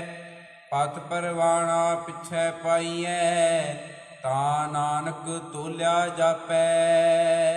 ਹਾਂਜੀ, ਇਹ ਸ਼ਲੋਕ ਦੇ ਵਿੱਚ ਗੁਰੂ ਸਾਹਿਬ ਜੀ ਸੰਸਾਰ ਦੀ ਹਾਲਤ ਨੂੰ ਬਿਆਨ ਕਰਦੇ ਹੋਏ ਦੱਸਦੇ ਨੇ। ਜਿਵੇਂ ਦੁਨਿਆਵੀ ਤੌਰ ਤੇ ਮੰਨਿਆ ਗਿਆ ਇੱਕ ਰਾਜਾ ਹੈ, ਇੱਕ ਉਹਦਾ ਵਜ਼ੀਰ ਹੈ, ਖਜ਼ਾਨਚੀ ਹੈ ਤੇ ਸਲਾਹਕਾਰ ਨੇ, ਐਡਵਾਈਜ਼ਰ ਹੁੰਦੇ ਹਨ ਕਈ, ਤਾਂ ਪ੍ਰਜਾ ਹੁੰਦੀ ਹੈ, ਉਹਨਾਂ ਦੇ ਉੱਪਰ ਇਹ ਸਾਰੇ ਰਲ ਮਿਲ ਕੇ ਸ਼ਾਸਨ ਕਰਦੇ ਹਨ। ਇਸੇ ਹੀ ਤਰ੍ਹਾਂ ਮਨੁੱਖ ਦੇ ਜੀਵਨ 'ਚ ਕੁਝ ਔਗਣ ਨੇ ਜਿਹੜੇ ਇਹਦੇ ਸਮੁੱਚੇ ਜੀਵਨ 'ਚ ਛਾ ਗਏ ਨੇ ਤੇ ਮਨੁੱਖ ਤੇ ਰਾਜ ਕਰ ਰਹੇ ਨੇ। ਇਹ ਕਿਹੜੇ ਔਗਣ ਹਨ? ਲੱਭ ਪਾਪ ਦੋਇ ਰਾਜਾ ਮਹਿਤਾ। ਲੱਭ ਕਹਿੰਦੇ ਨੇ ਲਾਲਚ, ਪਾਪ ਕਹਿੰਦੇ ਆ ਪਾਪ ਕਰਨਾ। ਇਹ ਦੋਵੇਂ ਹੀ ਰਾਜਾ ਅਤੇ ਵਜ਼ੀਰ ਬਣ ਗਏ ਨੇ। ਕੂੜ ਹੋਆ ਸਿਕਦਾਰ, ਕੂੜ ਜਿਹੜਾ ਹੈ ਉਹ ਚੌਧਰੀ ਬਣ ਗਿਆ। ਕਾਮਨੇਵ ਸਦ ਪੁੱਛੀ ਹੈ, ਕਾਮਨੇਵ ਜਿਹੜਾ ਕਾਮ ਨਾਇਬ ਬਣ ਗਿਆ, ਐਡਵਾਈਜ਼ਰ ਬਣ ਗਿਆ, ਚੀਫ ਐਡਵਾਈਜ਼ਰ। ਕੋਈ ਵੀ ਐਡਵਾਈਜ਼, ਕੋਈ ਵੀ ਜ਼ਿੰਦਗੀ 'ਚ ਸਲਾਹ ਦੇਣੀ, ਉਹ ਬੰਦਾ ਦੇਖਦਾ ਮੇਰੀ ਕਿਹੜੀ ਕਾਮਨਾ ਪੂਰੀ ਹੋ ਰਹੀ, ਮੇਰੀ ਕਿਹੜੀ ਇੱਛਾ ਪੂਰੀ ਹੋ ਰਹੀ ਹੈ ਇਹਦੇ 'ਚੋਂ। ਇਹ ਇਹਦੇ ਜੀਵਨ 'ਚ ਛਾ ਗਿਆ। ਬਹਿ ਬਹਿ ਕਰੇ ਵਿਚਾਰੇ ਵਿਸ਼ੇ ਲਾਲਚ, ਪਾਪ, ਕਾਮ ਅਤੇ ਝੂਠ। ਇਹਨਾਂ ਦੇ ਨਾਲ ਮਨੁੱਖ ਬਹਿ ਕੇ ਵਿਚਾਰਾਂ ਕਰਦਾ। ਰਈਅਤ ਹੁੰਦੀ ਆ ਪਰਜਾ। ਹੁਣ ਜਿਹਦੇ ਉੱਪਰਲੇ ਹੁਕਮਰਾਨ ਐਸੇ ਹੋ ਗਏ, ਪਰਜਾ ਕਿੱਦਾਂ ਦੀ ਹੋ ਗਈ? ਪਰਜਾ ਸਰੀਰ, ਆਪਣਾ ਸਰੀਰ ਦੇ ਗਿਆਨ ਇੰਦਰੇ ਤੇ ਕਰਮ ਇੰਦਰੇ ਪਰਜਾ ਨੇ। ਅੱਖਾਂ, ਨੱਕ, ਕੰਨ, ਚਮੜੀ, ਹੱਥ, ਪੈਰ, ਇਹ ਨਾਸਿਕਾ, ਇਹ 10 ਗਿਆਨ ਇੰਦਰੇ ਤੇ ਕਰਮ ਇੰਦਰੇ ਪਰਜਾ ਨੇ ਇਹਨਾਂ ਦੇ। ਮਨੁੱਖ ਦੇ ਦੇਖਣ ਤੇ, ਸੁਣਨ ਤੇ, ਬੋਲਣ ਤੇ, ਕੰਮ ਕਰਨ ਤੇ, ਪੈਰਾਂ ਦੇ ਚੱਲਣ ਤੇ ਲਾਲਚ ਦਾ, ਪਾਪ ਦਾ, ਝੂਠ ਦਾ ਤੇ ਕਾਮ ਦਾ ਅਸਰ ਦਿਖਾਈ ਦਿੰਦਾ ਹੈ, ਕਿਉਂਕਿ ਇਹ ਉਹਨਾਂ ਦੇ ਮਾਲਕ ਨੇ। ਤੇ ਇਹਨਾਂ ਤੋਂ ਬਚ ਕੌਣ ਸਕਦਾ ਹੈ? ਮਨੁੱਖ ਇਹ ਚੀਜ਼ਾਂ 'ਚੋਂ ਨਿਕਲ ਆਵੇ। ਇਹਦੇ ਲਈ ਧਾਰਮਿਕ ਆਗੂ ਕੁਝ ਕਰਨ। ਗੁਰੂ ਸਾਹਿਬ ਕਹਿੰਦੇ ਵੀ ਧਾਰਮਿਕ ਆਗੂ ਆਪ ਉਲਝ ਗਏ ਨੇ। ਦੇਖੋ ਕਮਾਲ ਦਾ ਵਚਨ ਕੀਤਾ ਗੁਰੂ ਸਾਹਿਬ ਨੇ, ਪੜ੍ਹ ਕੇ ਆਨੰਦ ਆ ਜਾਂਦਾ ਹੈ ਵੀ ਕਮਾਲ ਹੈ। ਸਤਿਗੁਰੂ ਸੱਚੇ ਪਾਤਸ਼ਾਹ ਧੰਨੋ, ਤੁਸੀਂ ਕਿੱਥੋਂ ਤੱਕ ਸਾਨੂੰ ਗਿਆਨ ਦਿੰਦੇ ਹੈ। ਪਰ ਅਸੀਂ ਐਸੇ ਜੀਵ ਹਾਂ, ਤੁਹਾਡੇ ਏਡੇ ਵੱਡੇ ਖਜ਼ਾਨੇ ਦੇ ਹੁੰਦਿਆਂ ਇੱਧਰ ਉੱਧਰ ਭਟਕਦੇ ਫਿਰਦੇ ਹਾਂ। ਤਾਂ ਮਹਾਰਾਜ ਦੱਸਦੇ ਆ ਤੁਹਾਡੇ ਜੀਵਨ ਦੇ ਉੱਪਰ ਇਹ ਰਾਜੇ ਬਣ ਗਏ ਹੈ। ਤੁਹਾਡੇ ਗਿਆਨ ਇੰਦਰ ਇਹਨਾਂ ਦੀ ਪਰਜਾ ਬਣ ਕੇ ਕੰਮ ਕਰ ਰਹੇ ਨੇ। ਜੇ ਕੋਈ ਕਹੇ ਵੀ ਧਰਮੀ ਬੰਦਾ ਬਚਾ ਲਏਗਾ, ਤਾਂ ਗੁਰੂ ਸਾਹਿਬ ਕਹਿੰਦੇ ਆਮ ਜਿਹੜੇ ਸਧਾਰਨ ਧਰਮੀ ਲੋਕ ਨੇ, ਪੂਰੇ ਗੁਰੂ ਦੀ ਸੋਝੀ ਤੋਂ ਬਗੈਰ, ਉਹਨਾਂ ਦੀ ਹਾਲਤ ਦੇਖੋ ਕੀ ਹੈ। ਉਹਨਾਂ ਦੀ ਹਾਲਤ ਗਿਆਨੀ ਨੱਚਹਿ ਵਾਜੇ ਵਾਵਹਿ ਰੂਪ ਕਰਹਿ ਸ਼ਿੰਗਾਰ। ਗਿਆਨੀ ਆਪ ਨੱਚਣ ਲੱਗੇ ਨੇ, ਵਾਜੇ ਵਜਾ ਰਹੇ ਨੇ, ਤਰ੍ਹਾਂ ਤਰ੍ਹਾਂ ਦੇ ਰੂਪ ਸ਼ਿੰਗਾਰ ਕਰ ਰਹੇ ਨੇ। ਕਾਹਦੇ ਲਈ? ਪੈਸੇ ਲਈ, ਦੌਲਤ ਲਈ। ਆ ਉੱਪਰਲੀਆਂ ਚੀਜ਼ਾਂ ਦੇ ਵਸ ਵਿੱਚ ਹੀ ਹਨ। ਉੱਚੇ ਕੂਕਹਿ ਵਾਦਾ ਗਾਵਹਿ ਜੋਧਾਂ ਕਾ ਵਿਚਾਰ। ਜੋਧਿਆਂ ਦਾ ਵਿਚਾਰ ਕਰਨਾ, ਸੂਰਮਿਆਂ ਦੀਆਂ ਗੱਲਾਂ ਕਰਨਗੇ, ਉੱਚੀ ਉੱਚੀ ਕੂਕਣਗੇ, ਪਰ ਅੰਦਰ ਆਹੀ ਚੀਜ਼ਾਂ ਬੈਠੀਆਂ ਉਹਨਾਂ ਦੇ। ਮੂਰਖ ਪੰਡਿਤ, ਕਮਾਲ ਦਾ ਵਚਨ ਹੈ। ਪੰਡਿਤ ਨੂੰ ਵੀ ਮੂਰਖ ਕਿਹਾ ਗੁਰੂ ਸਾਹਿਬ ਨੇ। ਕਹਿੰਦੇ ਪੰਡਿਤ ਵੀ ਮੂਰਖ ਨੇ, ਜਿਹੜੇ ਸੱਚ ਨੂੰ ਨਹੀਂ ਸਮਝ ਰਹੇ ਉਹ ਮੂਰਖ ਨੇ। ਪਰ ਜਿਹੜੇ ਪੰਡਿਤ ਜਿਨ੍ਹਾਂ ਦੀ ਬਾਣੀ ਗੁਰੂ ਗ੍ਰੰਥ ਸਾਹਿਬ 'ਚ ਦਰਜ ਹੈ, ਪੰਡਿਤ ਦਾ ਅਰਥ ਵੈਸੇ ਵਿਦਵਾਨ ਹੁੰਦਾ। ਆਪਾਂ ਪੰਡਿਤ ਨੂੰ ਆਮ ਤੌਰ 'ਤੇ ਬ੍ਰਾਹਮਣ ਸ਼ਬਦ ਨਾਲ ਜੋੜ ਲੈਂਦੇ ਹਾਂ। ਵਿਦਵਾਨ ਵੀ ਮੂਰਖ ਨੇ। ਹਿਕਮਤ ਹੁਜਤ, ਹਿਕਮਤ ਦਾ ਅਰਥ ਹੁੰਦਾ ਬੜੀਆਂ ਚਲਾਕੀਆਂ, ਬੜੇ ਟਰਿੱਕ ਦਿਖਾਉਣੇ। ਉਹਨਾਂ ਦੇ ਨਾਲ ਸੰਜੈ ਕਰਹਿ ਪਿਆਰ, ਪੈਸਾ ਇਕੱਠਾ ਕਰਦੇ ਨੇ ਤੇ ਪੈਸੇ ਨਾਲ ਪਿਆਰ ਪਾਈ ਬੈਠੇ ਨੇ। ਕਹਿਣ ਨੂੰ ਵਿਦਵਾਨ ਨੇ, ਪਰ ਉਲਝ ਗਏ ਉਹ ਵੀ ਐਸੇ ਵਿੱਚ ਹੀ। ਧਰਮੀ ਬੰਦੇ ਮਹਾਰਾਜ ਜਿਹੜੇ ਧਰਮੀ ਨੇ, ਉਹ ਤਾਂ ਫਿਰ ਸਹੀ ਰਸਤੇ ਪੈ ਸਕਦੇ। ਗੁਰੂ ਸਾਹਿਬ ਕਹਿੰਦੇ ਉਹਨਾਂ ਦੀ ਸੁਣ ਲਓ। ਧਰਮੀ ਧਰਮ ਕਰਹਿਗਾ ਵਾਵਹਿ। ਧਰਮੀ ਬੰਦੇ ਧਰਮ ਕਰਕੇ ਆਪਣਾ ਗਵਾ ਜਾਂਦੇ ਆ। ਕਿਉਂ? ਮੰਗਹਿ ਮੋਖ ਦੁਆਰ। ਕਿਉਂਕਿ ਧਰਮ ਕਰਨ ਦੇ ਪਿੱਛੇ ਉਹਨਾਂ ਦੀ ਇੱਕ ਇੱਛਾ ਹੈ ਵੀ ਅਸੀਂ ਮੁਕਤ ਹੋ ਜਾਈਏ। ਇੱਛਾ ਹੈ। ਧਰਮ ਨੂੰ ਜੀਵਨ ਦੀ ਸਫਲਤਾ ਲਈ ਨਹੀਂ ਕਮਾ ਰਹੇ ਕਿ ਮੈਨੂੰ ਮਨੁੱਖਾ ਜੀਵਨ ਦਾ ਕੋਈ ਭੇਦ ਪਤਾ ਲੱਗ ਜਾਏ, ਮੈਨੂੰ ਆਪਣੀ ਲਾਈਫ ਤੇ ਸੈਟਿਸਫੈਕਸ਼ਨ ਹੋਵੇ ਵੀ ਦੁਨੀਆ ਤੋਂ ਜਾਵਾਂ, ਵੀ ਹਾਂ ਆਪਣਾ ਜਨਮ ਸਫਲਾ ਕਰ ਲਿਆ। ਇੱਦਾਂ ਦੀ ਉਹਨਾਂ ਦੇ ਅੰਦਰ ਭਾਵਨਾ ਨਹੀਂ। ਉਹ ਕਹਿੰਦੇ ਅਸੀਂ ਤਾਂ ਬਸ ਮੁਕਤ ਹੋ ਜਾਈਏ ਜੀ, ਕੋਈ ਕਹਿੰਦਾ ਸਵਰਗਾਂ 'ਚ ਪਹੁੰਚ ਜਾਈਏ। ਧਰਮ ਕਮਾਉਣ ਦੇ ਪਿੱਛੇ ਆ ਇੱਛਾ ਰੱਖੀ ਬੈਠੇ ਆ। ਉਹ ਵੀ ਆਪਣਾ ਧਰਮ ਕਰੀ ਜਾ ਰਿਹਾ ਤੇ ਗਵਾਈ ਜਾ ਰਿਹਾ। ਭਾਵ ਕੋਈ ਉੱਚੀ ਸੋਝੀ ਉਹਨਾਂ ਕੋਲ ਨਹੀਂ। ਜਤੇ ਸਦਾ ਵਹਿ ਜੁਗਤ ਨਾ ਜਾਣ ਹੈ, ਛੱਡ ਬਹਿ ਘਰ ਬਾਰ। ਜਤੀਆਂ ਸਤੀਆਂ ਕੋਲ ਕੋਈ ਗੱਲ ਹੋਏਗੀ, ਗੁਰੂ ਸਾਹਿਬ ਕਹਿੰਦੇ ਅਸਲ ਜੁਗਤੀ ਨਾ ਜਾਣਨ ਕਰਕੇ ਉਹ ਘਰ ਬਾਰ ਛੱਡ ਕੇ ਚਲੇ ਗਏ। ਆਪਦਾ ਕਾ ਮਾਰਿਆ ਗ੍ਰਹਿ ਤੇ ਨਸਦਾ, ਦੇਸ ਛੋੜ ਪਰਦੇਸੈ ਧਾਇਆ, ਪੰਚ ਚੰਡਾਲ ਨਾਲੇ ਲੈ ਆਇਆ। ਉਹ ਵਿਸ਼ੇ ਉਹਨਾਂ ਦੇ ਮਨ ਨੂੰ ਉੱਥੇ ਵੀ ਤੰਗ ਕਰਦੇ ਰਹੇ। ਸਭ ਕੋ ਪੂਰਾ ਆਪੇ ਹੋਵੇ, ਘੱਟ ਨਾ ਕੋਈ ਆਖੈ। ਜੇ ਤੁਸੀਂ ਜਾ ਕੇ ਕਿਸੇ ਨਾਲ ਗੱਲ ਕਰੋਗੇ, ਉਹ ਇੰਨੇ ਕੌਨਫੀਡੈਂਸ ਨਾਲ ਗੱਲ ਕਰਨਗੇ ਵੀ ਸਾਰਾ ਗਿਆਨ ਹੀ ਇਹਨਾਂ ਕੋਲ ਆ। ਜਿਵੇਂ ਘੱਟ ਨਾ ਕੋਈ ਆਪਣੇ ਆਪ ਨੂੰ ਘੱਟ ਨਹੀਂ ਕਹਿੰਦਾ ਹੈ। ਪਤ ਪਰਵਾਣਾ ਪਿੱਛੇ ਪਾਈਐ, ਤਾਂ ਨਾਨਕ ਤੋਲਿਆ ਜਾਪੈ। ਪਤ ਇੱਜ਼ਤ, ਪਰਵਾਣਾ ਵੱਟਾ ਅਧਿਕ। ਜੇ ਵਾਹਿਗੁਰੂ ਦੀ ਦਰਗਾਹ 'ਚ ਇੱਜ਼ਤ ਰਹਿ ਜਾਏ ਨਾ, ਤਾਂ ਸਮਝ ਲਓ ਵੀ ਤੁਸੀਂ ਕਰਮ ਸਹੀ ਕਮਾ ਲਏ। ਅਦਰਵਾਈਜ਼ ਤਾਂ ਦੁਨੀਆ ਇਹਨਾਂ ਚੀਜ਼ਾਂ 'ਚ ਉਲਝ ਗਈ ਹੈ। ਹਾਂਜੀ। ਮਹਿਲਾ ਪਹਿਲਾ। ਵਦੀ ਸੁਵਜਗ ਨਾਨਕਾ, ਸੱਚਾ ਵੇਖੈ ਸੋਈ। ਵਦੀ ਨੂੰ ਆਪਾਂ ਪੜਾਂਗੇ ਵੱਧੀ। ਵਦੀ ਸੁਵਜਗ ਨਾਨਕਾ, ਸੱਚਾ ਵੇਖੈ ਸੋਈ। ਸਭਨੀ ਛਾਲਾਂ ਮਾਰੀਆਂ, ਕਰਤਾ ਕਰੇ ਸੋ ਹੋਏ। ਅੱਗੇ ਜਾਤ ਨਾ ਜੋਰ ਹੈ, ਅੱਗੇ ਜਿਉ ਨਵੇਂ। ਜਿਨ ਕੀ ਲੇਖੈ ਪਤ ਪਵੈ, ਚੰਗੇ ਸੇ ਕੇ। ਮਹਿਲਾ ਪਹਿਲਾ। ਇਹ ਤੀਸਰਾ ਸ਼ਲੋਕ। ਆਮ ਤੌਰ ਤੇ 2 ਸ਼ਲੋਕ ਆ ਰਹੇ ਸੀ। ਇਸ ਪੌੜੀ ਨਾਲ 11 ਨੰਬਰ ਨਾਲ 3 ਸ਼ਲੋਕ ਨੇ। ਤੀਜੇ ਸ਼ਲੋਕ 'ਚ ਗੁਰੂ ਸਾਹਿਬ ਫਰਮਾਉਂਦੇ ਹਨ, ਵੱਧੀ ਸਵਜਗ ਨਾਨਕਾ। ਵੱਧੀ ਵਧੀ, ਫਿਰ ਉਹ ਨੇਕੀ ਵਧੀ ਦੇ ਅਰਥ ਹੋ ਜਾਣਗੇ। ਵੱਧੀ ਦਾ ਅਰਥ ਹੈ ਬੰਨੀ ਹੋਈ, ਇੱਕ ਮਰਿਆਦਾ ਜੋ ਵੱਧ ਦਿੱਤੀ, ਜੋ ਬੰਨੀ ਹੋਈ ਹੈ। ਵੱਧੀ ਸਵਜਗ ਨਾਨਕਾ, ਵੱਜੇਗੀ ਉਵੇਂ ਹੀ ਹੋਵੇਗਾ। ਜਿਵੇਂ ਉਹਨੇ ਮਰਿਆਦਾ ਬੰਨ ਦਿੱਤੀ ਹੈ, ਮਿੱਥ ਦਿੱਤੀ ਹੈ, ਉਵੇਂ ਹੀ ਹੋਵੇਗਾ। ਵੱਧੀ ਸਵਜਗ ਨਾਨਕਾ, ਸੱਚਾ ਵੇਖੈ ਸੋਏ। ਸਭਨੀ ਛਾਲਾਂ ਮਾਰੀਆਂ, ਛਾਲਾਂ ਬਹੁਵਚਨ, ਮਾਰੀਆਂ ਬਹੁਵਚਨ, ਕਰਤਾ ਕਰੇ ਸੋ ਹੋਏ। ਜੋ ਵਾਹਿਗੁਰੂ ਚਾਹੁੰਦਾ ਹੁੰਦਾ ਉਹੀ ਹੈ। ਅੱਗੇ ਜਾਤ ਨਾ ਜੋਰ ਹੈ, ਅੱਗੇ ਜਿਉ ਨਵੇਂ। ਅੱਗੇ ਜਾਤ ਜੋਰ ਨਹੀਂ ਚੱਲਦਾ ਹੈ, ਨਵੇਂ ਜੀਵਾਂ ਨਾਲ ਪਾਲਾ ਪੈਂਦਾ ਹੈ। ਜਿਨ ਕੀ ਲੇਖੈ ਪਤ ਪਵੈ, ਚੰਗੇ ਸਹੀ ਕੇ। ਹੁਣ ਇਸ ਤੋਂ ਅੱਗੇ ਪੌੜੀ 'ਚ ਉਚਾਰਨ ਕਰ ਰਹੇ ਹਨ। ਹਾਂਜੀ। ਪੌੜੀ। ਧੁਰ ਕਰਮ ਜਨਾ ਕੋ ਤੁਧ ਪਾਇਆ, ਤਾਂ ਤਿਨੀ ਖਸਮ ਧਿਆਇਆ। ਇਹਨਾਂ ਜਨਤਾ ਕੈ ਵਸ ਕਿਛ ਨਾਹੀ, ਤੁਧ ਵੇਖੀ ਜਗਤ ਉਪਾਇਆ। ਇਕ ਨਾਨੋ ਤੂੰ ਮੇਲ ਲਹੈ, ਇਕ ਆਪੋ ਤੁਧ ਖੁਆਇਆ। ਗੁਰ ਕਿਰਪਾ ਤੇ ਜਾਣਿਆ, ਜਿਥੈ ਤੁਧ ਆਪ ਬੁਝਾਇਆ। ਸਹਜੇ ਹੀ ਸਚ ਸਮਾਇਆ, ਸਹਜੇ ਹੀ ਸਚ ਸਮਾਇਆ। ਤੋ ਆਪ ਜੀ ਫਰਮਾ ਰਹੇ ਹਨ, ਜਿਹਦੇ ਤੇ ਧੁਰੋਂ ਹੀ, ਧੁਰ ਦਾ ਮਤਲਬ ਹੁੰਦਾ ਹੈ ਜੋ ਸੰਸਾਰ ਨੂੰ ਚਲਾਉਣ ਵਾਲੀ ਤਾਕਤ ਹੈ, ਸੱਚ, ਉਹਦੇ ਵੱਲੋਂ ਬਣਾਏ ਹੋਏ ਨਿਯਮਾਂ ਦੇ ਅਨੁਸਾਰ ਕਰਮ, ਬਖਸ਼ਿਸ਼, ਰਹਿਮਤ, ਜਿਨ੍ਹਾਂ ਤੇ ਇਹ ਸੱਚ ਸਰੂਪ ਪਰਮਾਤਮਾ ਅਕਾਲ ਪੁਰਖ ਜੀ ਵੱਲੋਂ ਸੱਚੇ ਨਿਯਮਾਂ ਦੇ ਅਨੁਸਾਰ ਕੋਈ ਬਖਸ਼ਿਸ਼ ਹੋ ਜਾਏ, ਉਹਨਾਂ ਨੂੰ ਹੀ ਕੋਈ ਸਮਝ ਪੈਂਦੀ ਆ, ਉਹੀ ਉਹਨੂੰ ਧਿਆਉਂਦੇ ਸਿਮਰਦੇ ਹਨ। ਸਾਰੇ ਨਹੀਂ ਚੱਲ ਸਕਦੇ। ਇੱਥੇ ਆ ਕੇ ਗੁਰੂ ਸਾਹਿਬ ਅਖੀਰ ਤੇ ਪਹਿਲਾ ਜਿਹੜਾ ਸਿਧਾਂਤ ਦਿੱਤਾ ਵੀ ਕਿਤੇ ਕਿਸੇ ਨਾਲ ਨਫ਼ਰਤ ਪੈਦਾ ਹੋ ਜਾਏ, ਤੁਹਾਡੇ ਸਮਝਣ ਲਈ ਹੈ ਸਾਰਾ ਕੁਝ। ਜਦੋਂ ਪਹਿਲੇ ਸਲੋਕੇ ਤੋਂ ਆ ਗਏ ਨਾ, ਲੱਭ ਪਾਪ ਦੋਇ ਰਾਜਾ ਮਹਿਤਾ ਕੂੜ ਹੋਆ ਸਿਕਦਾਰ, ਜਾਂ ਜਦੋਂ ਪਹਿਲਾ ਸਲੋਕ ਸੀ ਸੱਚ ਕਾਲ ਕੁੜ ਵਰਤਿਆ, ਕੂੜ ਦਾ ਵਰਤਾ ਰਿਹਾ, ਸੱਚ ਦਾ ਕਾਲ ਪੈ ਗਿਆ। ਬੰਦਾ ਇਹ ਗੱਲਾਂ ਨੂੰ ਸੁਣ ਕੇ 2 ਗੱਲਾਂ ਕਰ ਸਕਦਾ, ਜਾਂ ਤਾਂ ਨਫ਼ਰਤ ਕਰਨ ਲੱਗ ਜਾਏਗਾ ਕਿਸੇ ਨਾਲ, ਵੀ ਨਫ਼ਰਤ ਬਹੁਤ ਜ਼ਿਆਦਾ ਹੋ ਗਈ ਤਾਂ ਬਹੁਤ, ਜਾਂ ਫਿਰ ਉਹਦੇ ਅੰਦਰ ਕੋਈ ਇੱਦਾਂ ਦਾ ਕੰਪਲੈਕਸ, ਕੋਈ ਇੱਦਾਂ ਦੀ ਭਾਵਨਾ ਆ ਜਾਏਗੀ ਜਿਹਨੂੰ ਹੀਣ ਭਾਵਨਾ ਕਹਿੰਦੇ ਆ, ਵੀ ਕੁਝ ਨਹੀਂ ਹੋ ਸਕਦਾ ਜੀ, ਬਸ ਉਹ ਇੱਦਾਂ ਡਿੱਗ ਜਾਏਗਾ। ਗੁਰੂ ਸਾਹਿਬ ਕਹਿੰਦੇ ਵੀ ਦੋਹੇ ਚੀਜ਼ਾਂ ਤਾਂ ਮੇਰੇ ਸਿੱਖ 'ਚ ਚਾਹੀਦੀਆਂ ਨਹੀਂ। ਨਾ ਮੇਰੇ ਸਿੱਖ 'ਚ ਹੀਣ ਭਾਵਨਾ ਚਾਹੀਦੀ ਹੈ, ਤੇ ਨਾ ਮੇਰੇ ਸਿੱਖ ਦੇ ਵਿੱਚ ਨਫ਼ਰਤ ਚਾਹੀਦੀ ਹੈ। ਤਾਂ ਫਿਰ ਸਿਧਾਂਤ ਕਿੱਥੇ ਲੈ ਕੇ ਆਉਂਦੇ ਨੇ ਗੁਰੂ ਨਾਨਕ ਸਾਹਿਬ? ਸਿਧਾਂਤ ਇੱਥੇ ਲੈ ਕੇ ਆਉਂਦੇ ਨੇ, ਦੇਖੋ ਭਾਈ, ਰੱਬ ਦੀ ਰਚਨਾ ਹੀ ਐਸੀ ਹੈ। ਇਹੀ ਜਿਹੀ ਰਚਨਾ ਹੈ ਵੀ ਹਰ ਕੋਈ ਨਹੀਂ ਚੰਗੇ ਰਸਤੇ ਚੱਲ ਸਕਦਾ। ਜੇ ਦਿਨ ਬਣਾਇਆ, ਰਾਤ ਵੀ ਬਣਾਈ ਹੈ, ਜਨਮ ਮਰਨ ਵੀ ਬਣਾਇਆ ਹੈ। ਤੇ ਜੇ ਗੁਰੂ ਗੋਬਿੰਦ ਸਿੰਘ ਮਹਾਰਾਜ ਨੇ ਤਾਂ ਇੱਥੇ ਔਰੰਗਜ਼ੇਬ ਵਰਗੇ ਵੀ ਬਣਾਏ ਨੇ, ਪਹਾੜੀ ਰਾਜਿਆਂ ਵਰਗੇ ਵੀ ਸਾਜੇ। ਤੋ ਇਹ ਇਦਾਂ ਹੀ ਚੱਲੇਗਾ। ਇਹ ਹੁਣ ਤੁਸੀਂ ਦੇਖਣਾ ਵੀ ਤੁਸੀਂ ਜੀਵਨ ਦੇ ਕਿਸ ਪਾਲੇ 'ਚ ਚੱਲਣਾ, ਕਿਸ ਪੱਖ ਦੇ ਵਿੱਚ ਭੁਗਤ ਰਹੇ ਹੋ। ਤਾਂ ਆਪ ਜੀ ਫਿਰ ਆ ਕੇ ਇੱਥੇ ਸਿਧਾਂਤ ਦੇ ਕੇ ਪੌੜੀ 'ਤੇ ਇਹ ਤੋਂ ਪਹਿਲੇ ਸ਼ਲੋਕ 'ਚ ਵੀ ਇੱਦਾਂ ਹੀ ਦੱਸਿਆ, ਅਤੇ ਪੌੜੀ 'ਚ ਵੀ ਗੁਰੂ ਸਾਹਿਬ ਇਹੀ ਦੱਸ ਰਹੇ ਹਨ, ਜਿਹਦੇ 'ਤੇ ਬਖਸ਼ਿਸ਼ ਹੁੰਦੀ ਹੈ ਉਹ ਹੀ ਇਸ ਰਸਤੇ ਚੱਲਦਾ। ਇਹਨਾਂ ਜਨਤਾ ਕਹਿ ਵਸ ਕਿਛ ਨਾਹੀ, ਤੁਧ ਵੇਖੀ ਜਬ ਉਪਾਇਆ। ਇਕਣਾ ਨੋ ਤੂੰ ਮੇਲ ਲੈ, ਇੱਕ ਆਪਹੁ ਤੁਧ ਖਵਾਇਆ। ਕਈਆਂ ਨੂੰ ਤੂੰ ਮੇਲ ਲੈਣਾ, ਕਈਆਂ ਨੂੰ ਤੂੰ ਆਪ ਹੀ ਖਵਾਇਆ ਹੋਇਆ ਹੈ, ਭਾਵ ਦੂਜੇ ਰਸਤੇ ਲੈ। ਤੇਰੀ ਰਚਨਾ ਦਾ ਹਿੱਸਾ ਹੈ। ਜੇ ਫੁੱਲ ਤੂੰ ਬਣਾਇਆ, ਕੰਡਾ ਵੀ ਤੂੰ ਹੀ ਬਣਾਇਆ ਹੈ। ਜੇ ਅੰਮ੍ਰਿਤ ਤੂੰ ਬਣਾਇਆ ਹੈ, ਮਿੱਠਾ ਤੂੰ ਬਣਾਇਆ, ਜ਼ਹਿਰ ਤੇ ਕੌੜਾ ਵੀ ਤੂੰ ਹੀ ਬਣਾਇਆ ਹੈ।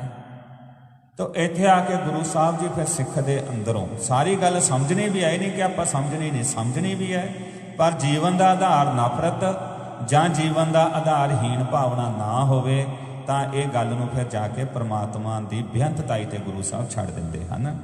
ਗੁਰ ਕਿਰਪਾ ਤੇ ਜਾਣਿਆ, ਜਿੱਥੇ ਤੁਧ ਆਪ ਬੁਝਾਇਆ, ਸਹਿਜੇ ਹੀ ਸੱਚ ਸਮਾਇਆ।